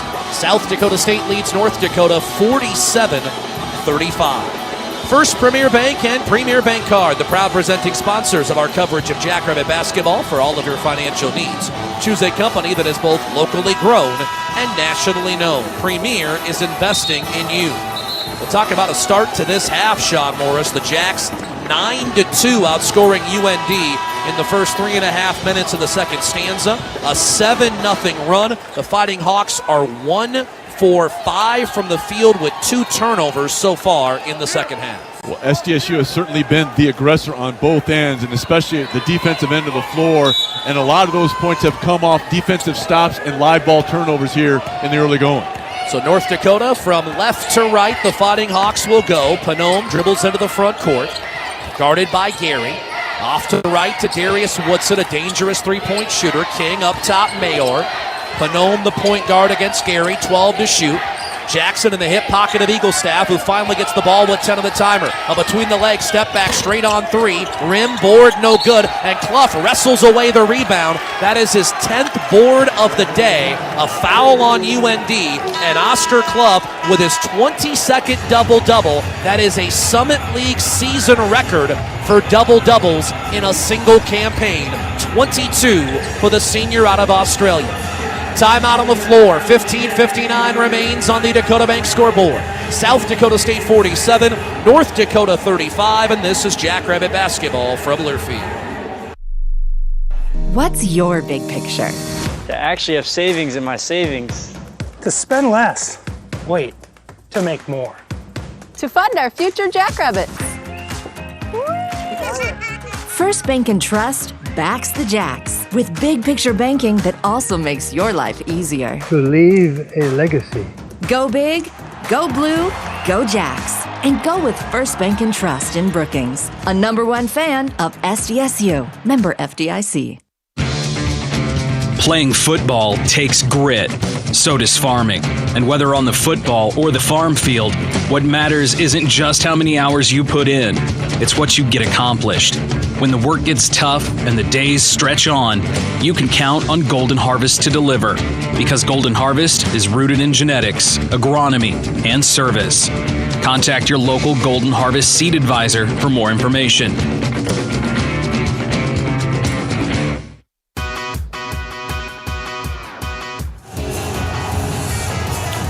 $15:59 remaining in the Summit League Tournament quarterfinals. SDSU 47, UND 35. Grand Falls Casino and Golf Resort, located just minutes east of Sioux Falls, is the place to play, dine, and unwind.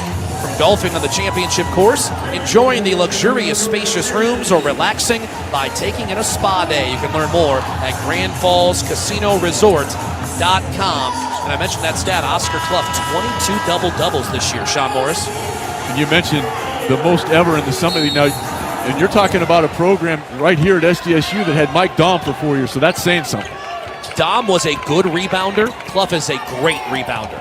Clough's pass inside, deflected off the shin of Kaluovic. Seiler saves. In the lane, jump pass right to the Keena Moores. He was going to pass, then spots up, misses a three. But Clough again, the rebound, missed. He gets his own rebound again, and then it's fouled on the putback attempt.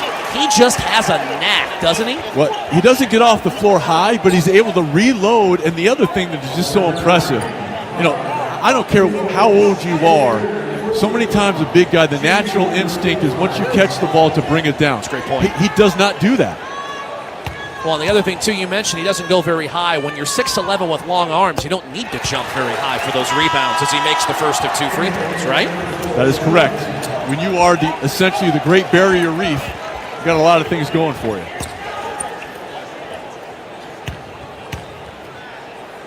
Clough, who about had a heart attack when he was taken ice fishing by his teammate Kalen Gary earlier this year, makes the free throw. 9 in a row for the Jacks, who lead at 49-35. He was taking cell phone videos and sending them to his friends back in Australia because he couldn't believe they were driving a pickup on ice on the way to the shanty, and Kalen Gary, the driver, his teammate, was just laughing. Eaglestaff rises, fires, and swishes the three with Jackson all over him. 26 for the junior Trayson Eaglestaff. That last jab step got Jackson just enough off balance to allow it to clear up. And then Clough trying to post up on Kaluovic, and Todd Von Sossen calls Clough for the foul.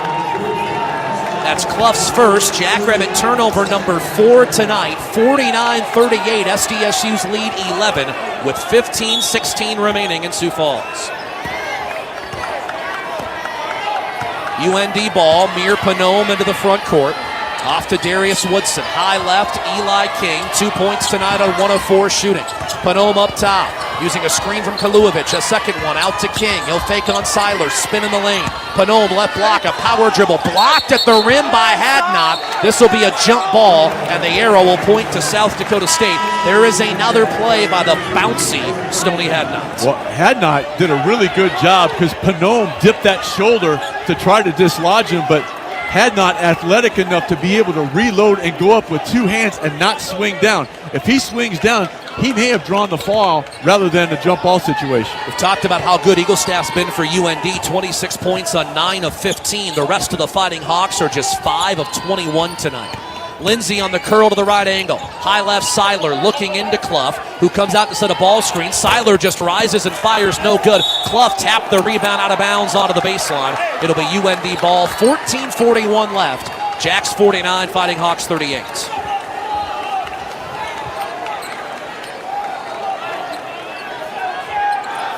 Eric Henderson, Todd Von Sossen engaged in a prolonged conversation. And then the diminutive official hands the basketball off to Darius Woodson, who will allow him to inbound it to Mir Panone, who accelerates into the front court right wing, turns his back to the bucket, trying to work his way in on Jackson. Left to the key, Woodson, a high arcing three, left rim board, no good. And Clough leaps into the air for his 13th rebound. In transition, Hadnot, right corner, Lindsay in front of his own bench. Clough up top, one dribble, shovels it off to Jackson. Lane right on the take, scoop shot, no good. Ball deflected out of bounds, off of whom? Clough. It'll belong to UND. 14-16 remaining in this Summit League Tournament quarterfinal. And the South Dakota State men a 49-38 lead over North Dakota. You're just joining us, Jacks shooting 42%, UND 36. Sean, the Jacks are 2 of 17 from deep, but have a double-digit lead. Well, because they set the tone defensively here in the start of the second half, and Jackson going to get a well-deserved break. I think that last play on the offensive end was made out of fatigue. He kind of went up in the air, wasn't sure what he was going to do with it. I think he initially wanted to shoot it, but the rotation was there, led to the turnover. Hey, he's talking about Jackson, 0 of 5 from the field, no points, but does not begin to indicate how valuable he's been tonight for SDSU defensively in particular. Eaglestaff, a step back, contested three, no good over Gary. Seiler the rebound on the weak side for SDSU. He'll jog the ball up into the front court. Along the center of the floor, Jacks by 11. Seiler lane right of the take, spins. Out top, it's Gary. Off to Hadnot, looks into Wilkinson. Instead, right wing Seiler. Seiler, a left-hand dribble to the free throw line. And it poked away, got it back. Fade away, mid-range jumper, around and around and out. Ball tapped about. Finally, UND's Dang Mayor with the defensive rebound. That second trip on the rim, I think, threw off the timing of Hadnot. These teams are combined 2 for their last 15. Pass out top through the hands of Mayor, who saved out near half court. Eli King driving left baseline under the bucket, reverse layup good despite the block attempt of Wilkinson. King has 4. UND has cut the lead to single digits, 49-40. South Dakota State in front, 13-15 left. Gary around a Wilkinson screen to the right corner, spins into a double team, in trouble in front of his own bench. Instead bounces it out to Wilkinson rather than call the timeout. Who will swing it to Lindsay. Left wing, Hadnot in front of us with 12 to shoot. Screen from Wilkinson. Hadnot left to the key, 8 to shoot. Into Wilkinson from the help side defense. The steal by Panone. In transition, Eaglestaff will attack lane left. The floater banks around and out. Rebound tipped twice by Wilkinson. It was Eaglestaff who came away with it. And then Lindsay will be charged with a foul, trying to regain it for South Dakota State, his second. Jackrabbits haven't scored in nearly 3 minutes.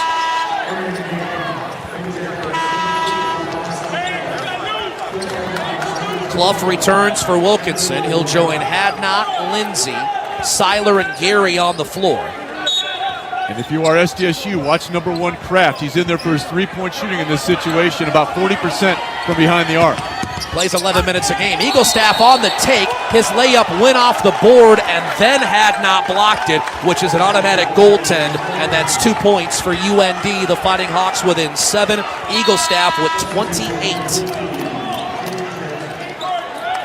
And Jackson back in. And Mara right now, the primary defender on Clough. Okay, so Kluevich is over there getting a rest. You have to take advantage of this. Jackrabbit ball up 7, 12:32 left. A lob into Clough, and Mamburu Mara tipped it out of bounds. Mara, a 6'6 sophomore. UND has a 6'10 senior in Brian Matthews, who's been injured most of the year and unavailable. He'd be the physical presence Paul Sather would want to defend Clough, but he's not available. The thing with Mara, he's got a little bit more mobility if he can get off the seal of Clough, and that is going to take a lot of effort. Trying to front him here. Gary goes baseline, reverse layup, no good. Hadnot skied for the old board, and then a foul. And in the middle of that, a sneaky thing. Clough backed Mara away from the play to open up the alley for Gary.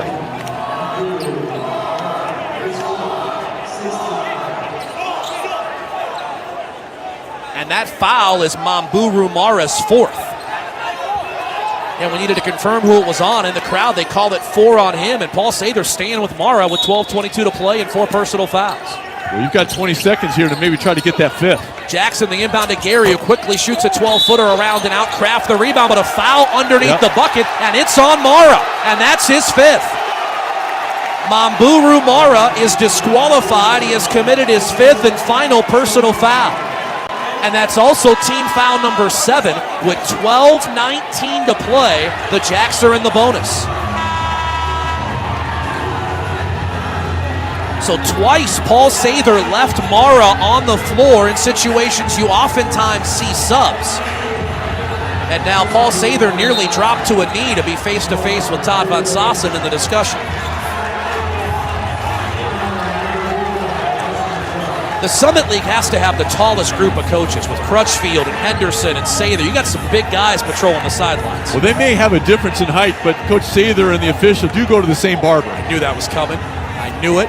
And I'm not going to say anything because I resemble that remark. 1-on-1 opportunity for Clough. 2 dribbles, front end for the Australian. Good. 16 points, 13 rebounds for Oscar Clough. And the thing is, it doesn't feel all that special. It just feels like a ho-hum night for him. And this is where kind of sets him apart from a lot of big guys. The foul line. 78%. So you can't just go in there and hack him. He's going to make you pay there too. He's 7 of 8 tonight.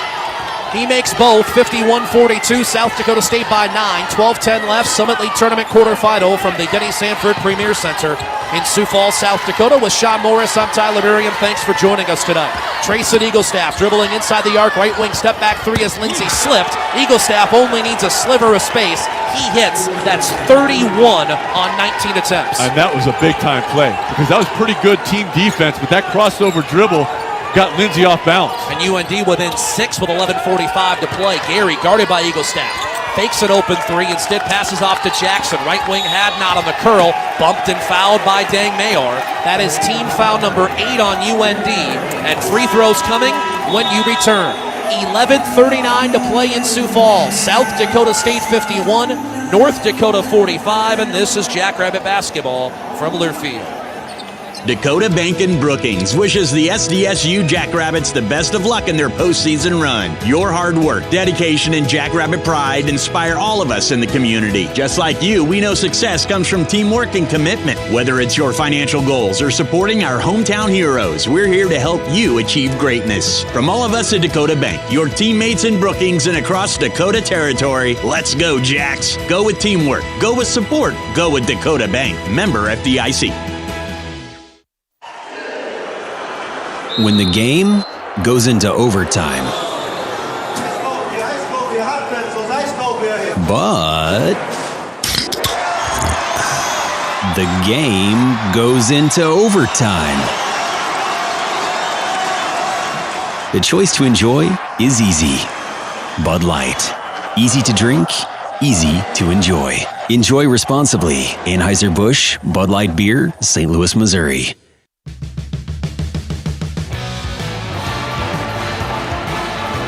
11:39 to play in this Summit League Men's Basketball Tournament quarterfinal. SDSU 51 and UND 45. Today's game brought to you by the South Dakota Farm Bureau. Some of us grew up playing with tractors. The lucky ones still do.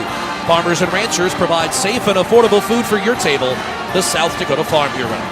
Let's pause 10 seconds to allow for station identification. This is South Dakota State basketball.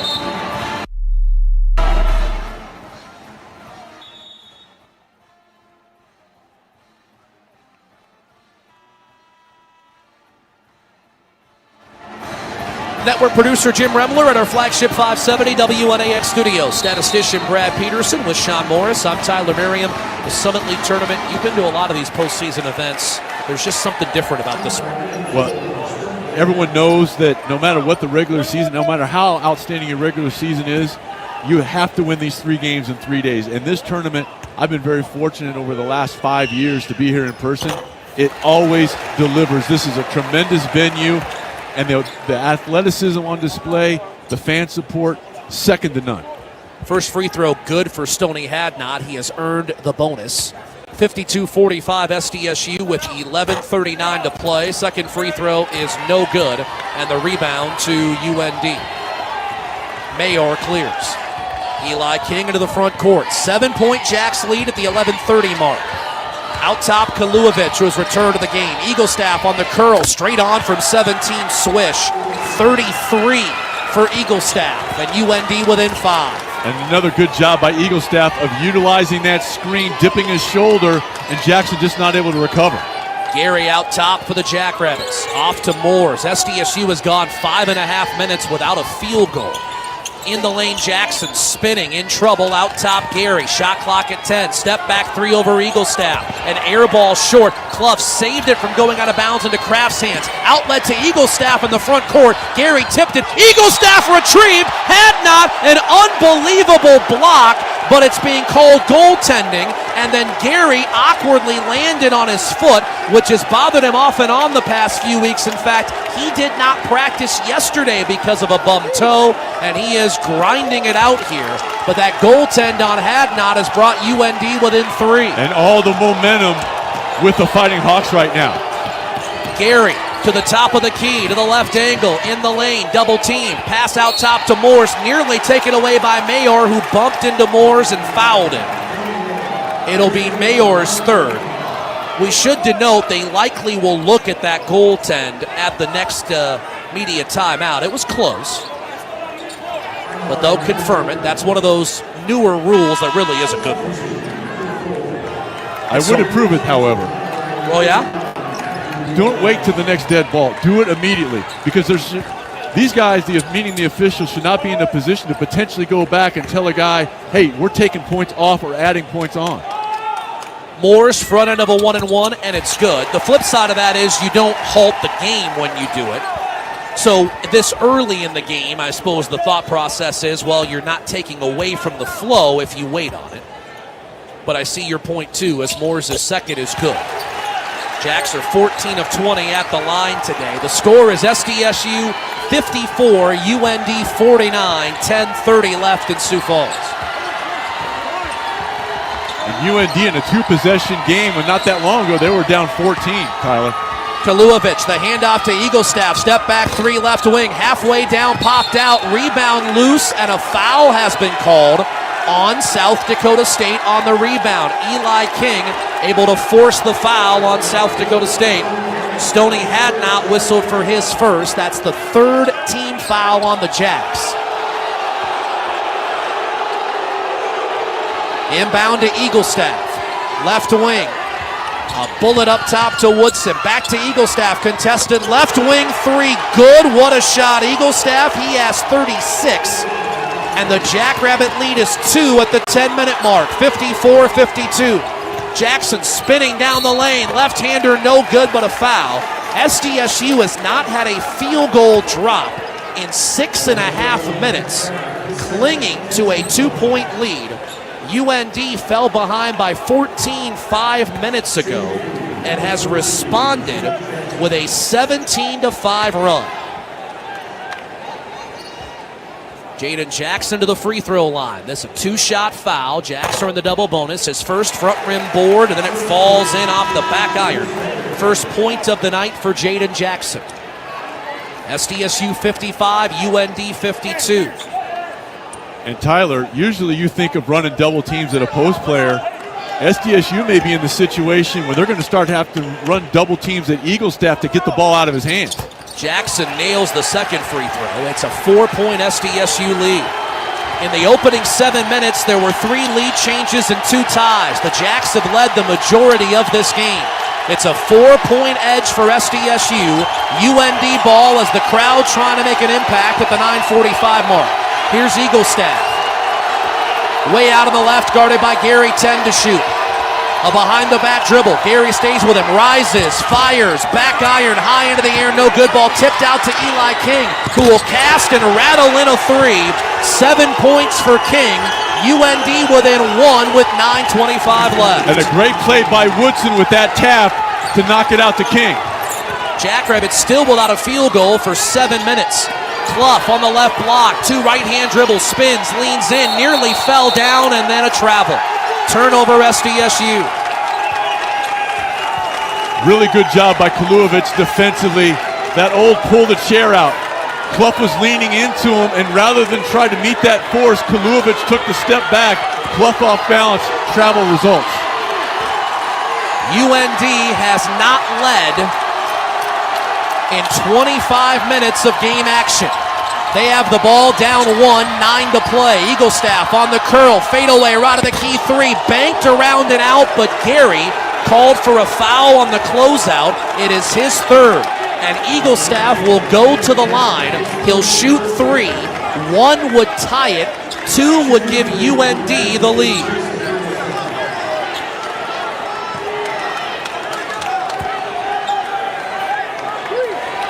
(56-55), South Dakota State, 8:56 left. First free throw for Eagle staff is good.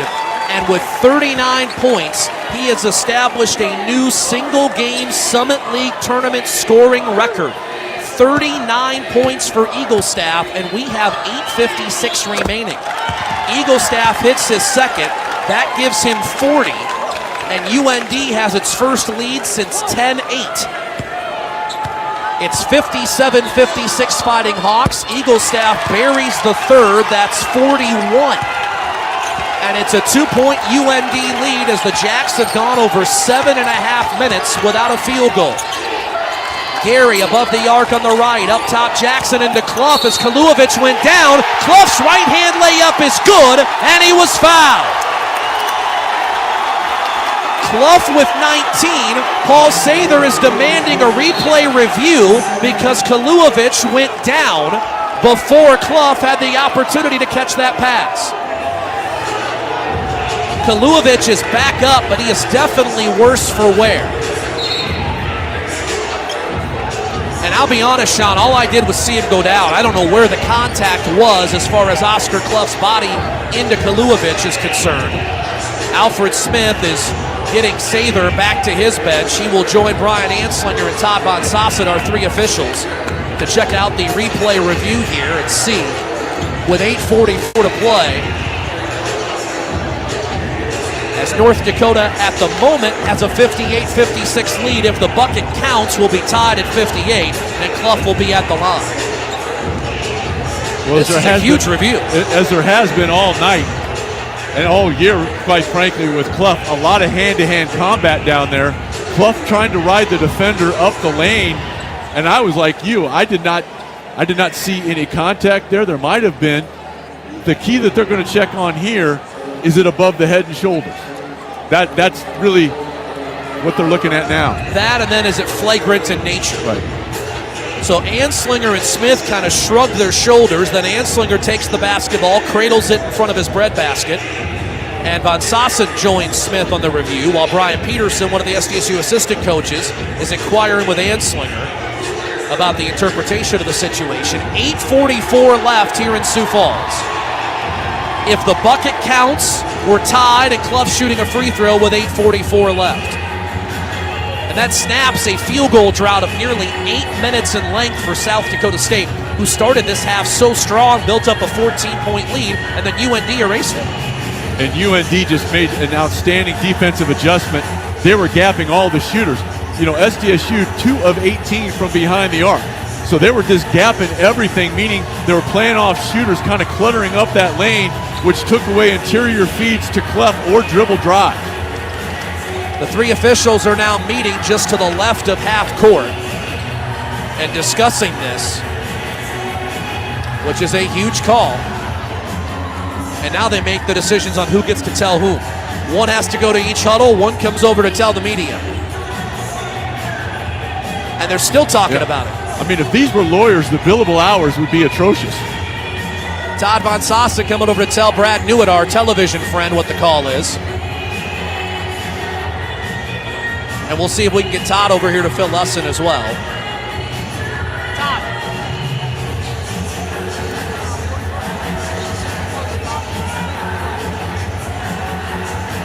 Thank you, Todd. So there was no flagrant foul. A legal post-up is what Todd Von Sasset said. So the bucket counts, and Clough will go to the line for 1. The foul was on Darius Woodson, if you're keeping score at home. That was his first. Or even if it's not, the foul was still on Woodson. Fair point. Clough at the stripe. Missed the free throw. Rebound deflected into King's hand. So we are tied at 58 with 8:40 remaining. The winner will play St. Thomas tomorrow in the Summit League semis. Eagle Staff on the drive. Floater no good over Clough, who corrals the rebound. Double dribbled and nobody saw it except for us. A break for SDSU. Hadnot spinning on the baseline. Nearly slipped but maintained the dribble. Clough out top. Almost shot the three. That was a good time for a second thought. Gary, lane left on the take. Left hand scoop, no good. Clough tips the rebound out, but Kraft saves for UND. We're tied at 58. 8:07 left in Sioux Falls. Eagle Staff dribbling out top around a screen. Right wing King, quick release three. Good. Eli King gives UND a 61-58 lead at the 8-minute mark. Seiler into the front court. Jaden Jackson around a Clough screen to the free throw line with a left-hand dribble. Back out to Seiler. Left-hand dribble down the left lane. Spins. Fadeaway left of the lane. 7-footer no good. Clough the old board. Putback. Hangs on the rim. Fell off. No good. Rebound to Eli King. And I think Clough got caught between trying to shoot it straight in or use the window. 7:30 to play. UND a 61-58 lead. The Jacks have only made one of their last 12 from the field. Eagle Staff around a Kaluovic screen, dribbling down to the right corner, and Clough bumps and fouls him on the switch of the screen. 2 personals on Clough and a timeout on the floor. 7:22 left. North Dakota 61, South Dakota State 58. This is Jackrabbit basketball from Learfield. Endless sports action is waiting for you all on one app. Subscribe to Midco Sports Plus now and stay plugged in to your favorite fandom. Unlock live game coverage of the teams, rivalries, and games you want to watch. Plus, find exclusive content from the most popular conferences in the Midwest, including the Summit League and the CCHA. It's all waiting for you on the Midco Sports Plus app. See everything you can stream at midcosportsplus.com. Hi, it's Andrew Hoiberg from Calcium Products. Rapidly correct and maintain your soil pH with 98G pelletized limestone to protect your fertilizer investment. Applying 98G at 200 pounds per acre provides a 9.4 bushel increase on corn and a 3.1 bushel increase on soybeans. Ask your agronomist about applying 98G pelletized limestone this fall and learn more at calciumproducts.com.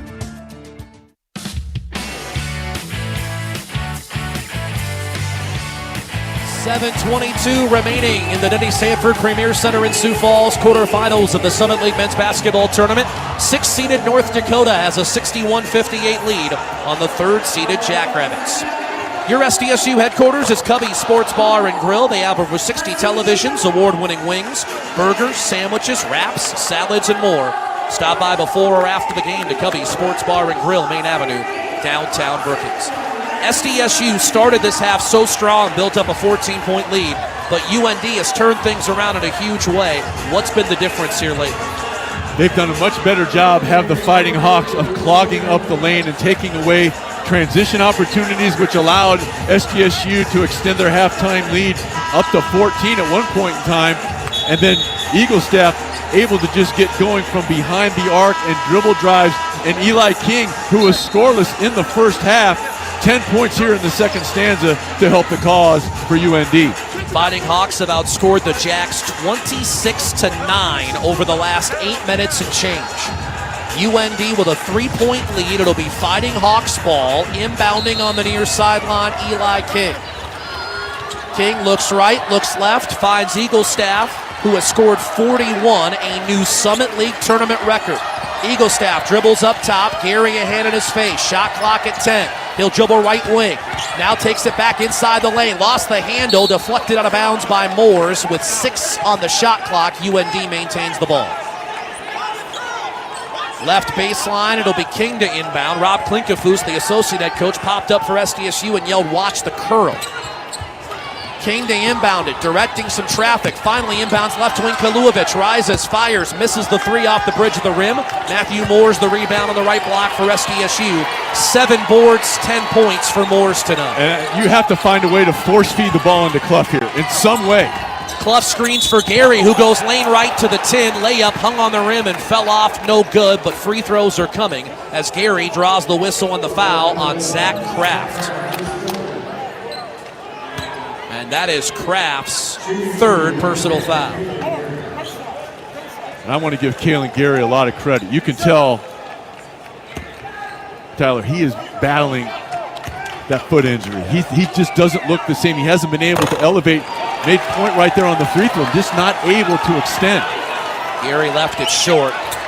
He rolled his one ankle against USD after his other foot had bothered him going into that game, and he's just had multiple foot and ankle issues the last 6 weeks of the season. Gary gets 1 of 2 at the stripe, 61-59, a 2-point UND lead. Jackson guards King full court. King beats him on the dribble, inside of the arc, left to the key. Out top, it's Eaglestaff. Eaglestaff, right side of the floor to the wing, dribbles around Clough under the bucket to Kaluovic, who dropped it, picked it up, and then on his layup attempt was fouled as he missed it. Joe Seiler whistled for the foul. That's his second. And Kaluovic will head to the free throw line. 2 years at Lakeland Community College in Illinois. Second year at UND. 10.5 points, 7 rebounds per game. He is a 65% shooter. The 6'8 senior out of Waterloo, Iowa. He has 2 coming, and the first is good. 62-59, North Dakota the lead with 6:34 remaining. Kaluovic, ball in his left hand, curled against his left hip, a deep breath, multiple dribbles, bends at the waist, free throw good. This is the largest lead for UND tonight. 63-59, Fighting Hawks, 6:30 left. Seiler off to the right to Gary. Gary looked inside and stood up top, Jackson. Seiler wing left, bounce pass to Clough, left block. Kaluovic guards him from behind. Clough, 3 dribbles, 4, 5, spins through a double team, out to Seiler, left corner, 7 to shoot. Seiler dribbling in the lane, 5 to shoot, out top, Gary for 3. Left rim board, no good. Clough went over Kaluovic and tipped the rebound, but Kaluovic saves it for UND. They had Clough on the repost off the kick out to Seiler. They had Kaluovic, did Clough pinned, they missed him. 5:52 left. UND ball leading by 4. Eaglestaff guarded by Gary. 12 to shoot, right wing. A step back, contested 3. Wide right, no good off the bridge of the rim. And rebound number 16 for Clough. Jacks have made 1 field goal in the last 9 minutes. Seiler in the lane. Right corner, Matthew Moores. 3 no good. Clough had the rebound and King fouled him from behind. Eli King's first. And Clough with 2 free throws. And Clough a little winded right now, but SDSU knows they can't take him out. So if you're Clough, make sure, Tyler, you regather yourself, take a deep breath, and really emphasize getting your legs into this. You don't want to miss out of fatigue here. Clough's first of 2 on its way. Front rim board around and out. Clough muttering to himself in frustration. 5:31 left. Summit League Tournament semifinal. 9,202 on hand here in Sioux Falls. Fighting Hawks 63, Jackrabbits 59. Clough 2 tall dribbles. Free throw up and good. 20 points for Clough. His 22nd double-double, the most in a season in Summit League history. 63-60, UND the lead, 5:25 left, Fighting Hawk ball. Trayson Eaglestaff with 41 points tonight. Up top, Amar Kaluovic off to Eli King on the curl. Top of the key, open 3. He'll take it and he'll hit it. King with 13 points all in this half, and he's given UND a 66-60 lead with 5:05 to play. Seiler front court. Left to the key, Gary. Screen from Clough. Top of the key, lane right of the take. Blocked at the rim on the layup by Eaglestaff. Rebound Woodson. Eaglestaff in transition will attack down the lane. Out to the left corner, Zach Kraft for 3. Got it, and the UND lead is 9. Timeout, South Dakota State. North Dakota with back-to-back threes, and the largest lead of the night for the Fighting Hawks stands at 9. With 4:50 remaining. You talked all night about the sharpshooter that is Zach Kraft. He finally had an opportunity and he took advantage. And how about the change of fortunes here in the second half? SDSU came out and set the tone. with transition baskets and took what was a 6-point halftime lead, extending it to 14. Since that time, a 23-point swing to the advantage of UND. Remarkable. UND has made 10 of its last 15 field goals, while the Jacks won for their last 15, including 10 consecutive misses from deep. Jacks can't buy a bucket right now. And so a 9-point UND lead with 4:50 remaining. Moores will inbound to Joe Seiler, who will jog it across the midcourt line. Seiler holds his left hand up as he dribbles with his right. Off to Clough. Up top, it's Moores. Right of the circle, Gary. The lob to Clough, who catches in a double team. Layup was short off the board. No good. Rebound, Kaluovic. UND 4:30 to play and a 9-point lead. Will try to take the air out of this basketball. Gary guards Eaglestaff just ahead of midcourt. Eaglestaff dribbling out top. Casts a three. It's an air ball short on the heat check. And it's out of bounds with 4:15 left. Well, if you're South Dakota State, you still have time. You need quality offensive possessions. You have plenty of time. But right now, this would have been a time here in the second half. You would have expected Clough to get some rest. They cannot afford to do that. He is winded right now, but he has to just kind of gut it out here in the last 4:15. Screen from Clough. Seiler down the lane to the right block. Diagonal pass, Gary. Left wing for three. That's off the bridge of the rim, no good. And SDSU was 1 for its last 17. King the rebound. 4:04. The clock is stuck. It's not moving. And finally, the officials recognize it. The officials stop play. They're going to clarify the clock situation. And what you've seen from SDSU in terms of their three-point shooting, they're not shooting, they're aiming. They're not just letting it loose. That one from Seiler, rather than knowing it's going to go in, which you've seen from him throughout the course of the year, he was hoping. 4:04 remaining in the Summit League Tournament quarterfinals. North Dakota 69, South Dakota State 60. This is Jackrabbit Basketball from Learfield. Time now for the Wellmark Blue Cross and Blue Shield Health Coverage Report. When you enroll in a Wellmark individual or family health plan, you get an EPO network that includes over 9,000 providers. Plus, you get support from a company that's been serving South Dakotans for 85 years. Now, those are some impressive numbers, and that's health coverage you can feel confident in. Find the right plan for you at wellmark.com/covered. Enrollment ends January 15th. At First Premier Bank and Premier Bank Card, we believe the greatest investment we can make is in our customers and communities. Thanks to our industry-leading service, products, and tools, we're helping our customers reach their financial goals and achieve success. Through the generosity of our employees and leadership, we're able to support nearly 700 South Dakota organizations and nonprofits with our time, money, and resources. At Premier, we're always seeking ways to make an impact for good by investing in what matters most to you. It's the Premier way.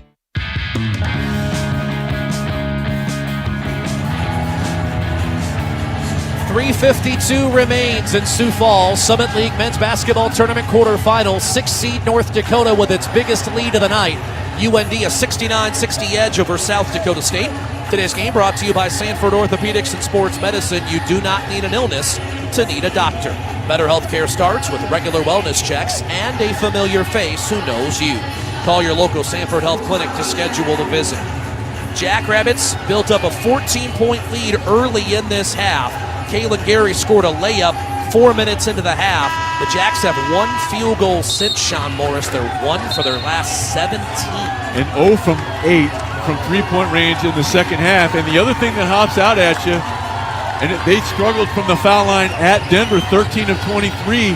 Right now, the Jackrabbits, 12 of 17, 18 of 27 overall, only 67%.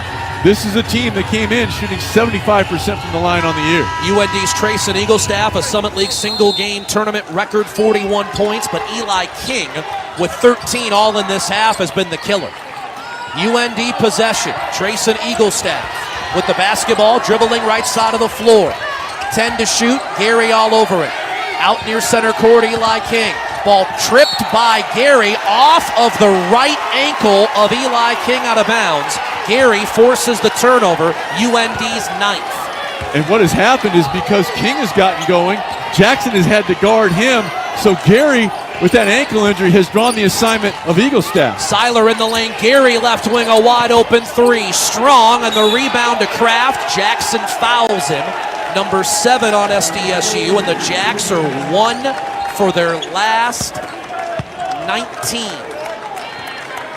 And that's a really good look for Gary. But again, Tyler, he didn't hold the follow through. He kind of pulled the string on it. What you have guys now is that rather than just catching and releasing, they're thinking, they're hoping.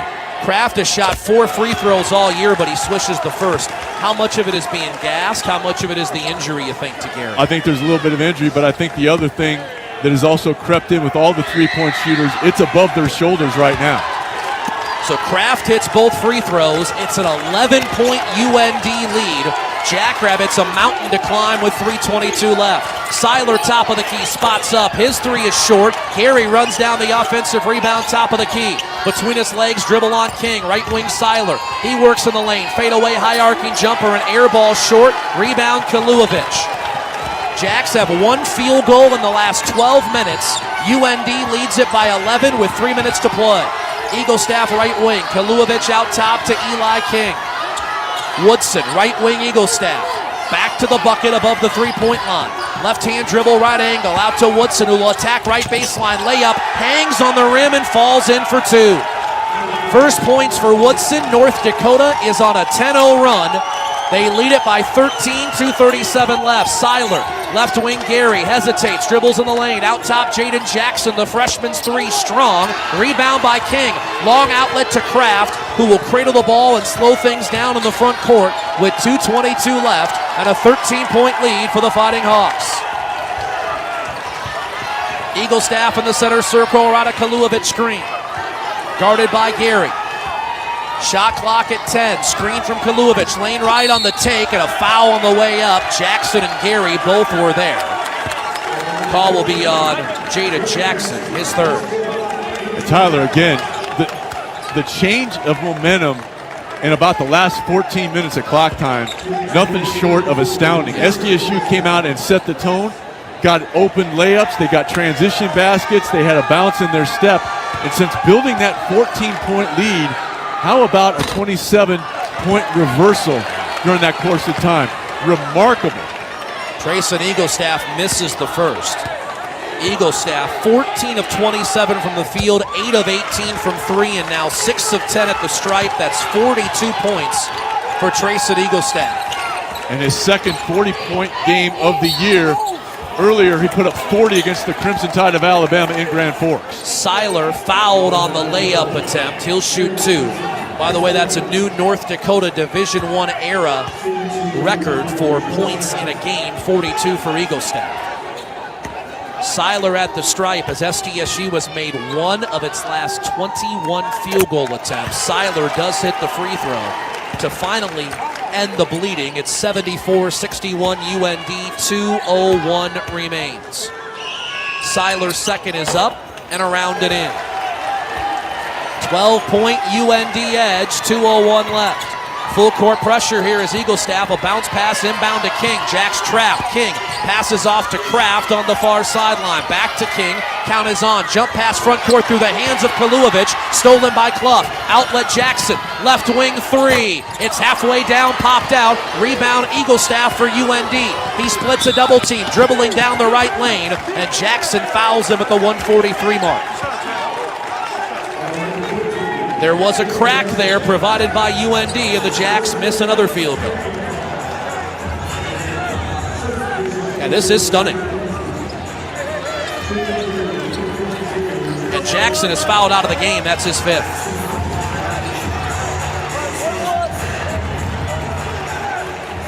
South Dakota State led by 14 with 15:42 remaining. As Eaglestaff's free throw is good, the first of 2. He now has 43 points. And North Dakota has outscored the Jacks 36-13 over the last 14 minutes of action. Eagle Staff second free throw good. He has 44 tonight. 76-62 UND. Seiler pull up three left of the key. Banks no good. Rebounded by Eagle Staff, and he's fouled at the 133 mark by Isaac Lindsay.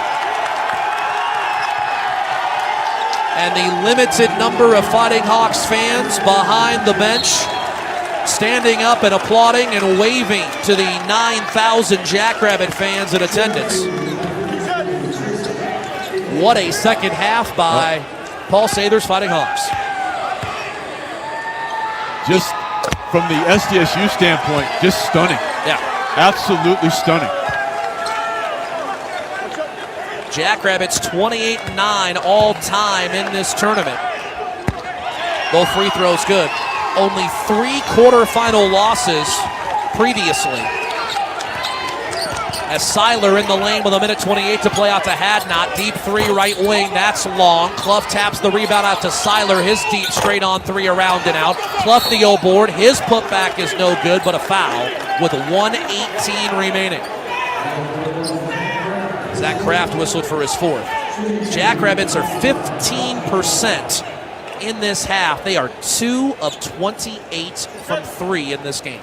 And remember, to start this half, they made 2 of their first 3 shots in transition. They came out of the locker room and set the tone, but essentially since about 5 minutes had elapsed here in the second half, they have not been able to get anything going offensively, and the body language has completely shifted in this second stanza.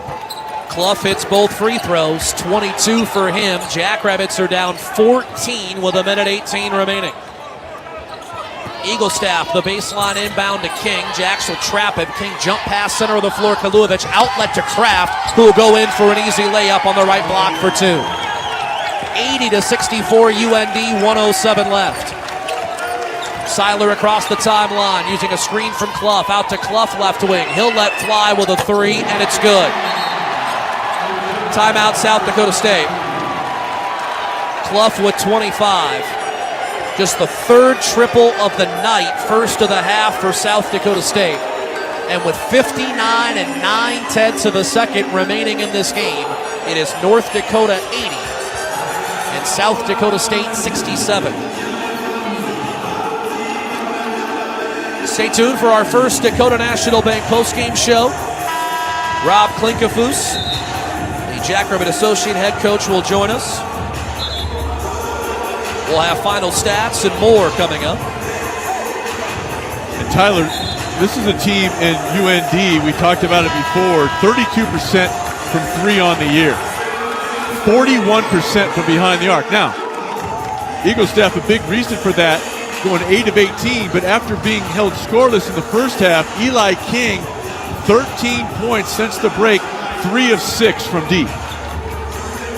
Again, Eagle Staff will get all the headlines, but King was the Jackrabbit killer for the second straight time. The inbound to Kaluevich, pass back to Eagle Staff, tipped. Eagle Staff corralled it, and then Seiler and Gary both tried to foul. It'll be Seiler who was whistled for his 3rd. So UND, who made a run as the 7th seed in the championship game a few years ago, will head to the semis. First free throw by Eagle Staff, good. That's 47 for Trayson Eagle Staff. And South Dakota State will come to the end of the road at 20 and 12 for the year. Free throw up and in for Eagle Staff. That's 48. 55 seconds left, 15-point UND lead. Gary in the front court. Back to Clough, who will drive in, tried to slam it home, had it bounce off the rim. And the rebound deflected by you and me back into Von Sossen's hands. I was trying to protect you. I'm here for you, buddy. I was worried about you. My reflexes are bad. That's what I'm saying. Yeah, I know. It's not what they once were. You can't miss what you never had. Well, I mean, one of the all-timers in Northwestern men's basketball history. Let us not kid ourselves. Name still plastered through the record books as Oscar Clough's first free throw is good. 82-68 North Dakota, 48 and 9/10 of a second remaining. Clough second. Good. Clough with 27 points, 17 rebounds in this last game of his senior campaign. UND will walk the ball up the floor.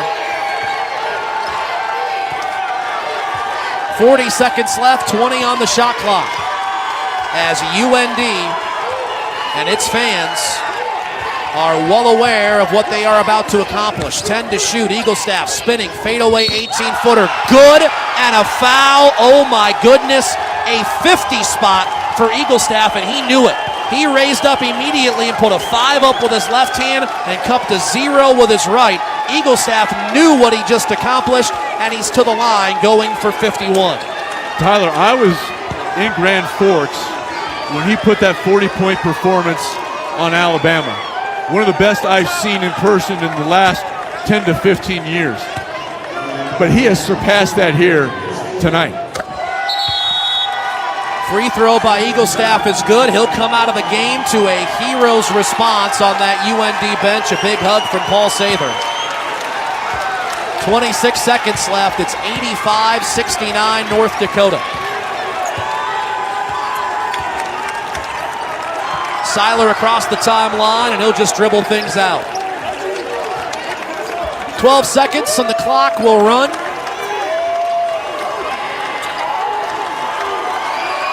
Eric Henderson, Paul Sather, longtime friends. Great admiration between the two. They shake hands at half court.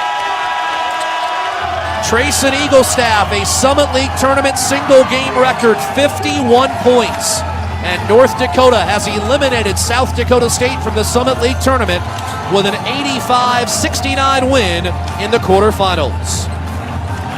Stay tuned for the first Dakota National Bank postgame show. It comes your way next. This is Jackrabbit Basketball from Learfield.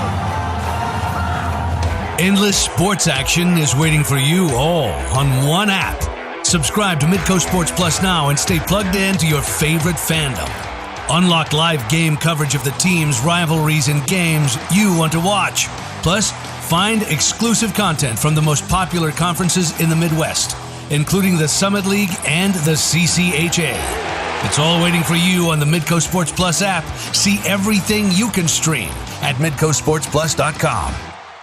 Today's agriculture demands expertise, and no lender delivers more ag expertise than Farm Credit Services of America.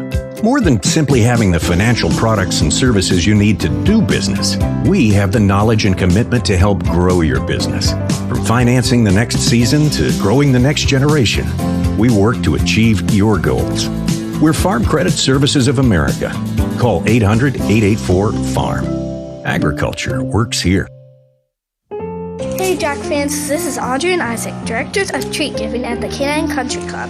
Our family runs the best dog boarding business in South Dakota. At Canine Country Club, your dogs play, learn, and make plenty of new friends.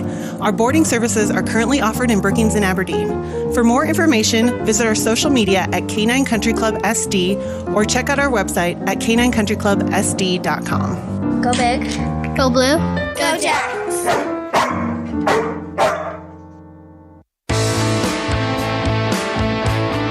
On the Jackrabbit Sports Network from Learfield, Jackrabbit Men's Basketball is brought to you by Sanford Health, the exclusive sports medicine provider of the Jackrabbits. It's time for the post-game recap from Case IH, taking your success off the court and out into the field. Learn more at caseih.com/jackrabbits.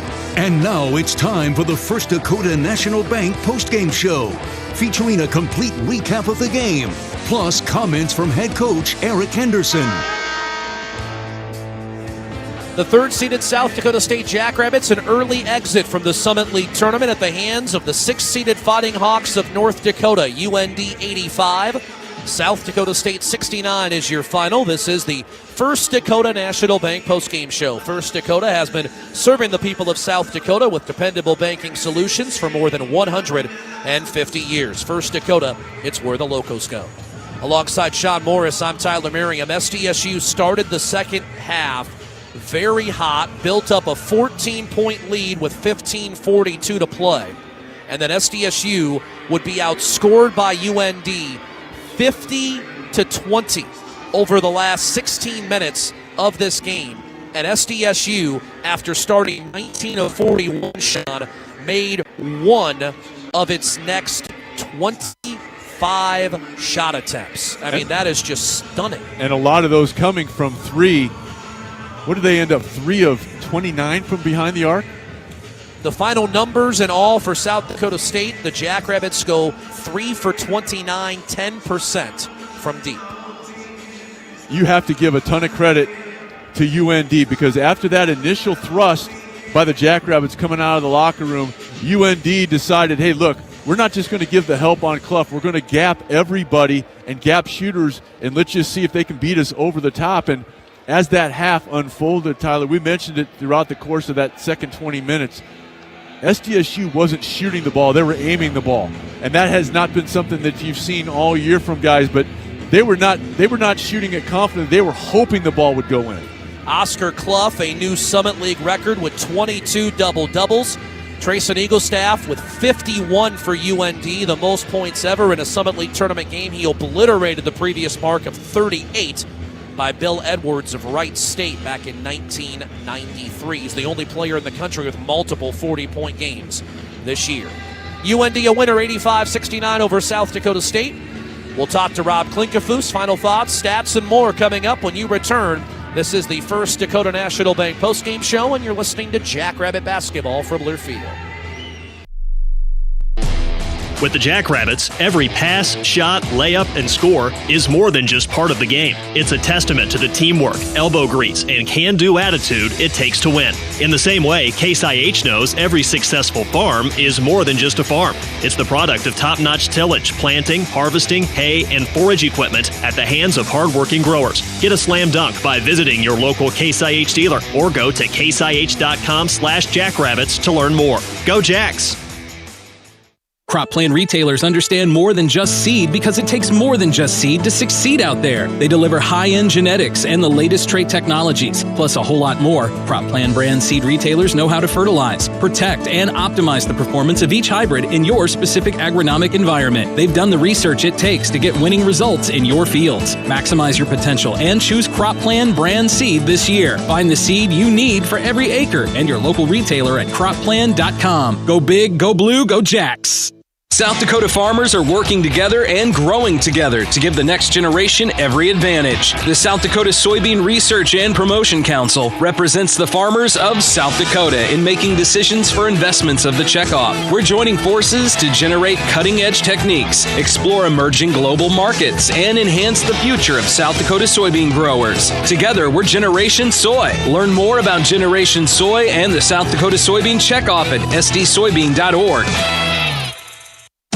Time now for the Wellmark Blue Cross and Blue Shield Health Coverage Report. When you enroll in a Wellmark individual or family health plan, you get an EPO network that includes over 9,000 providers. Plus, you get support from a company that's been serving South Dakotans for 85 years. Now, those are some impressive numbers, and that's health coverage you can feel confident in.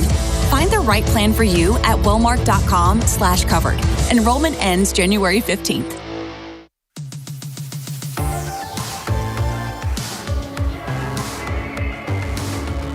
Back to the Denny Sanford Premier Center in Sioux Falls and more of our First Dakota National Bank postgame show.